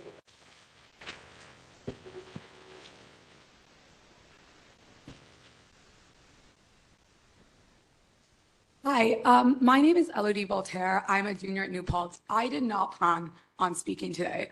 So many people have spoken about their experiences in the encampment. I'm not going to speak on my experience in the encampment because I feel like it'll be like beating a dead horse. What I'm going to speak on is what just made me decide to get up and speak. I have been sitting here for 3 hours. I got here 30 minutes, 3.5 hours at this point. I got here 30 minutes before it started to make sure that I would be able to sit and that I would hear everyone speak. And all I have gotten to witness is an extreme lack of empathy. I am tired of explaining why empathy is important to grown adults. Your chairperson is annoyed that we are still speaking despite the fact that we were beaten on campus. You keep not making eye contact with students, taking notes on something you are never going to address. You've made it very clear. You've taken a million notes. You've taken every note that needs to be taken. Students should not still have to ask you to look up from notebooks. That is crazy. We learn to pay attention to the people speaking in class very young. I'm not sure when you missed that day. I'm sorry, I feel like I just lost my temper a little bit.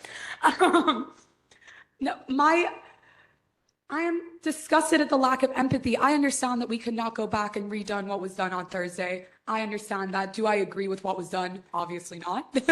But we can't go back and redo it. But what you could have done is responded in any different way. And even today, we are, a week after the encampment started, and you have not given even anything similar to an apology. You're struggling to even listen to students. There has not even been a conversation. I've watched the live streams of things, and it's you taking notes and going, yes, and saying nothing really. Even when you got up here, you gave a rundown of the events that happened on Thursday night that was simply inaccurate. It's as if you have not spoken to anyone that was there. Your professors, your students, you spoke to, who is it that released that statement? Ulster County Police Department. They lied. They lied days ago. You have not addressed that. We told you they lied days ago. Your professors have been telling you they lied days ago, and you are allowing them to continue doing this. We are telling you that we are hurt and we are in pain, and you are just looking, like even now, you're like looking at me and you're going to get up and you're not going to say anything. You're not going to promise amnesty to the students. You're not going to apologize. What are you actually going to do? Because this is following in my personal experience. Let me not speak for anyone else. I have been voicing concerns to New Paltz about stuff other than this for years and been ignored. I've been voicing concerns about the huge amount of asbestos and mold in our buildings. I have been voicing concerns about the dining plan, which has forced multiple of my vegan and vegetarian friends to start eating meat, which only just started getting kosher meals in September, which does not provide safe eating habits for people with eating disorders, which is exclusively greasy food. I literally didn't have any stomach problems before moving here, and now I can't fucking eat. And this administration ignores it. The administration ignores all of our questions, all of our emails, all of our issues we have with the school is ignored, because what is important is the bottom line. You want to save money. You want to invest money in where is good for you. It does not matter what is good for you. It matters what is good for us. We pay thousands of dollars to get objectively a fine education. This is a state school. We are not in a private institution. We're in America. The standard of education is not amazing here. We are paying thousands of dollars for a fine education on a campus that does not listen to our complaints. What? I don't even have anything to say. Just what? Shame on you. Amnesty for the students who are trying to take their finals and are now concerned that they don't have school to go to next year. Reinstate the professors who were brave enough to speak up for their students when you fucking couldn't.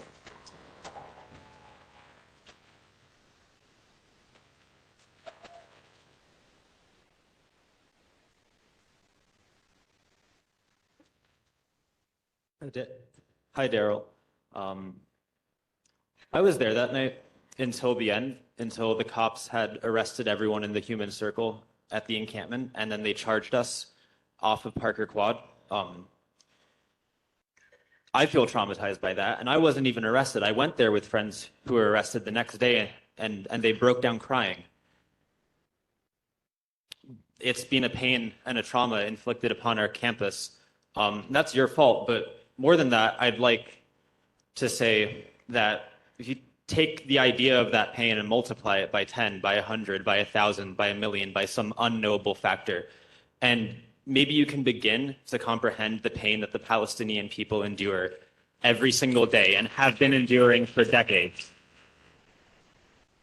And I don't know what obstacles or bureaucratic things you deal with up there in Albany, up there in Haggerty Administration Building, especially as a queer black man. I know as a queer person myself, I've faced issues with bureaucracy.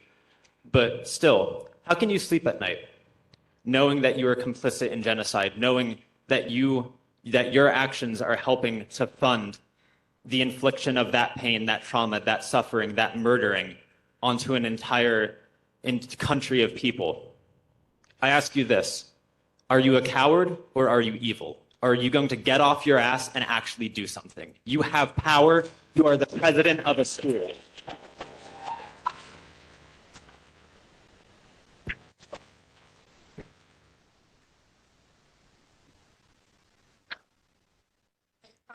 I'll just keep this brief. As someone who was recently elected the president of a club here, I can say that if anyone who was in my club even did anything close to that, I would listen to them. I would give them empathy. I don't know how you sleep with yourself. I don't know how you can live with this shame, because if I did anything like that to anyone in this room, anyone in this world, for example, I wouldn't be able to live with myself. Shame on you. I wasn't even there in the protest. I had to watch from the sidelines, and I'm still traumatized. I still sleep at night, and I think about the helicopters flying over me, the drones, the police sirens, the dogs, the batons. What? How? Did you not hear that? Were you not there? Because you weren't. Because you weren't seeing the violence inflicted upon your students, your responsibility. These are your people that you are supposed to protect, and you gave them nothing.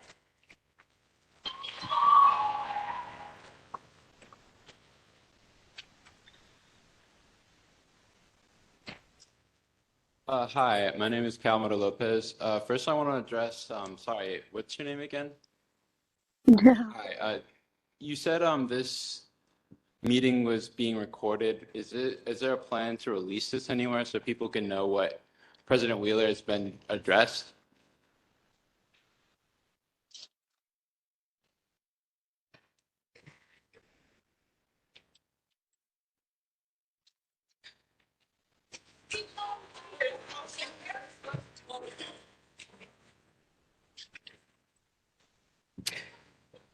So my name is Isidoro. The meetings are recorded, and I believe they're made public. So that's why I mentioned that the meeting was recorded, so anyone can have access to it.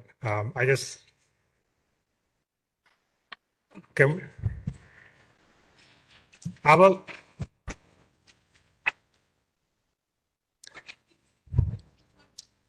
Folks, hi. The meetings are made public on Panopto.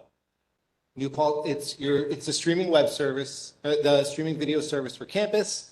It's available to everybody. You can find it at support.newpaltz.edu, and it's located in the Faculty Senate Meetings section. I will provide that information to your professors, to everyone, and I'll send out an email so that you guys can locate the video. Yeah, it's public.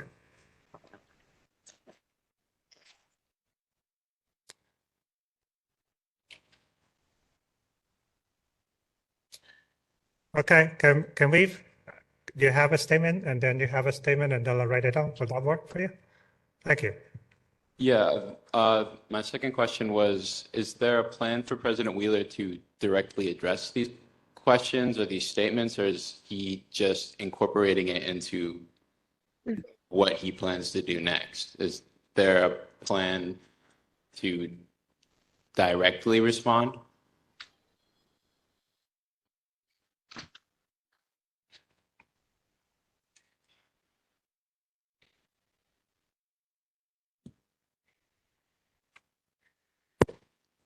There were some things that I might be able to respond to right away. There's a lot here, and people keep asking about me looking in the notebook. Many people, I just want to say, many people do different ways of learning and engaging, and that's part of my style. The hand and notebook has been always important for me as a learning style, and that's why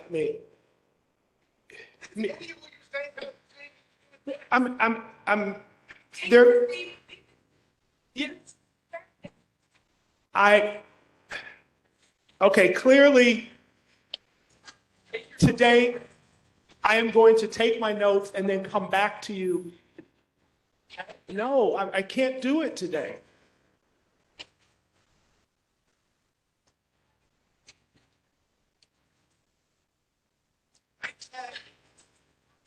Okay. Okay. So. That's all. Okay. Could you please?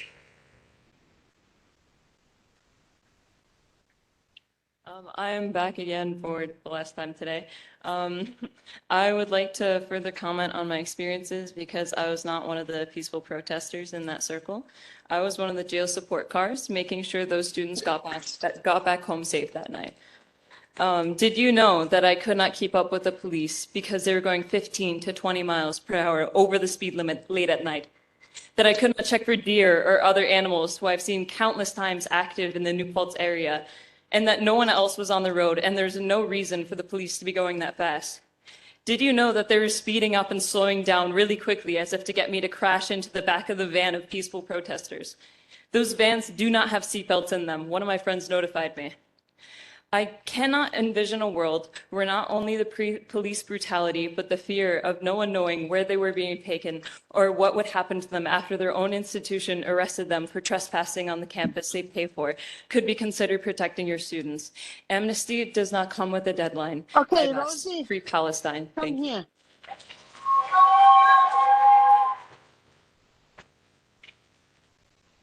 Did you eat dinner?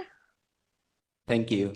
Do you want to eat? I just wanted to mention that on May 2nd, I was there that night as a witness. I was standing on the encampment, but I live stream recorded probably like an hour's worth of footage and can definitely reassure that nobody was hostile in the encampment. No, none of the protesters were hostile. Nobody was starting any problems in that circle.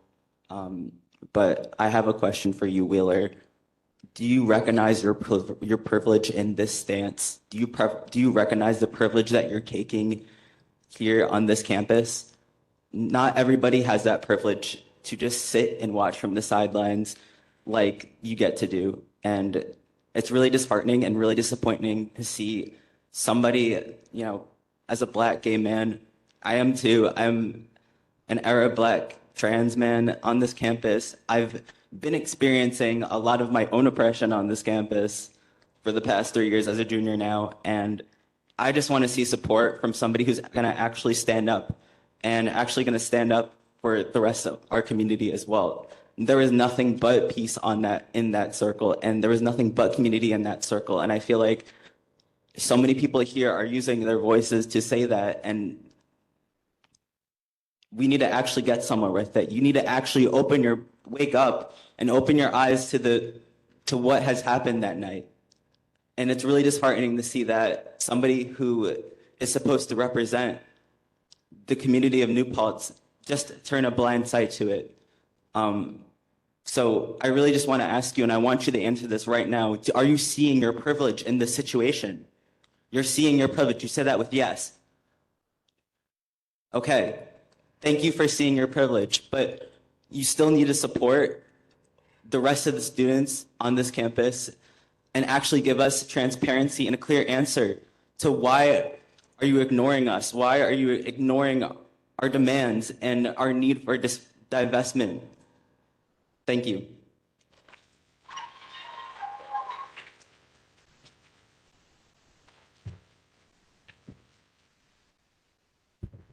President Wheeler. Shelton.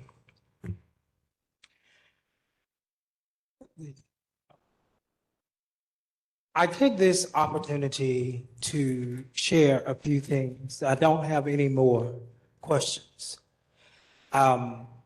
Mostly because, as I indicated in a letter sent to you in September that I did not get a response to, that I came to SUNY New Paltz because you were serving as the president of this institution, because you were a Black man, a queer man, somebody that shared the same marginalized identities as me, that made it important to come and begin my life's work at SUNY New Paltz. Notably, most of my students know that I'm from Alabama, so I'm very, very far away from home. But being in Alabama, the things that happened on this campus are not new to me. If anyone's familiar with the voting rights movement, the civil rights movement, all of those things happened in the space that I grew up in. In that time, and I'm saying this specifically to you, because you know, as a Black man, you don't get the opportunity to mess up. You don't get the opportunity to make mistakes. But what you do have right now, and in the days going forward, is the opportunity to correct those mistakes. And I'm hoping that you will take that opportunity. I told my students on the last day of class in the 1960s, Lyndon Johnson dealt with something similar to this, protests, encampments, and he was the president of the United States. In that, he recognized that there were some decisions that he was going to have to make, some decisions that he didn't like, some decisions that would ultimately cost him the presidency of the United States. And he made a decision to bow out of that. But in making his decision to bow out, he picked up another charge to do anything possible to ensure that the United States of America could stand as a great society. In saying that, as a president, as a black man, you are at a defining moment in your legacy as the 9th president of SUNY New Paltz. You have the opportunity to do what so many other university presidents who are not going to face the same consequences as you because they're not a black queer man. But you have an opportunity to be a model for them. Yes, there are many demands made today. There are so many things that students want to know. But in taking all of that in, I'm hoping that taking that, you will use that as a way forward to be a shining example, because it would be an insult to you as a black queer man to allow this moment to define your legacy. So I'm hoping and I'm asking you to use this as that opportunity. As I told my students, in our life, we get a beginning date and we get an ending date. In the middle is a dash. Everything about you, everything that you have become, you worked hard to get to that presidency. So you cannot allow this moment to remove you from it. In your life, all we have is that dash. That is your legacy. And as one black queer man to another, I'm saying, I'm begging you, I'm pleading with you to use this as an opportunity to redefine your legacy at SUNY New Paltz, because some other black, queer, or trans person or woman, whoever, has to one day serve in that capacity. And you do not want their marginalized identities to be used against them as the reason why they may not be the president of SUNY New Paltz. Thank you.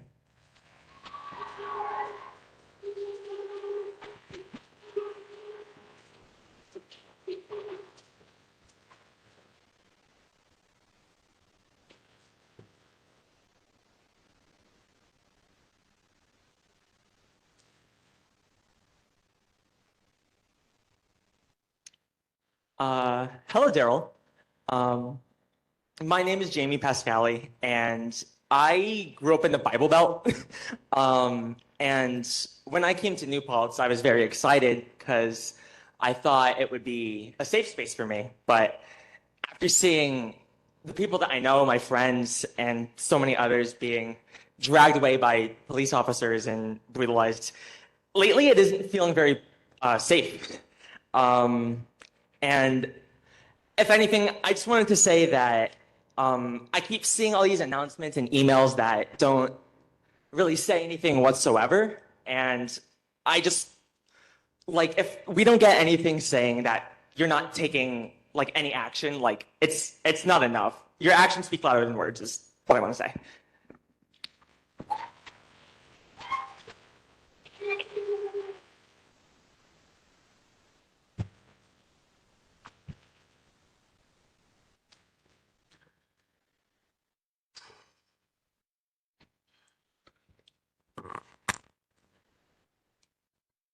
Professor Johnson, thank you. And what I thank everybody, but I want to say to you, because you spoke to me directly with the dash. When you ask, am I going to respond to everything today? I can't. I just can't. There is a lot here. Am I going to respond? I mean, the engagement, I want to keep engaging. I want the legacy, not Yes, it's about me in my personal narrative, I guess, but it is the legacy of the who comes next. Whether that's any marginalized group or anybody who's faced with a traumatic experience in their life. How do you then do the next thing? There's no playbook for how this unfolded. And in my own heart, I'm looking at and what I'm writing and what I'm taking notes on. What did I do wrong? Where are the places? Where are the places that I could have done better? Where are the places I could have engaged, as we talked about at Student Association, where could I have engaged allies in this process?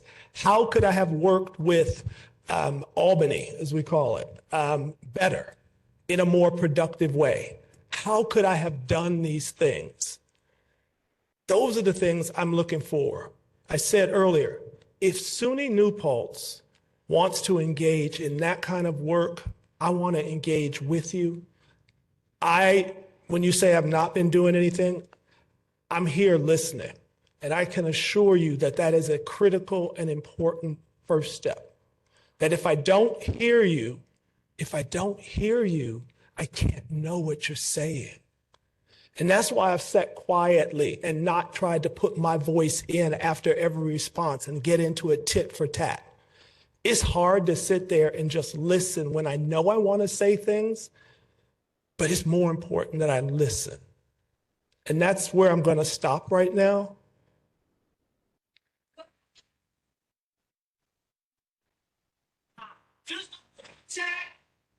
I'm going to stop now.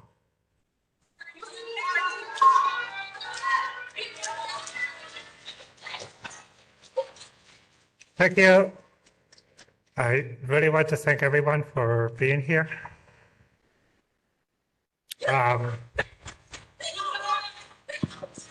You know what we want. Okay, thank you so much. I just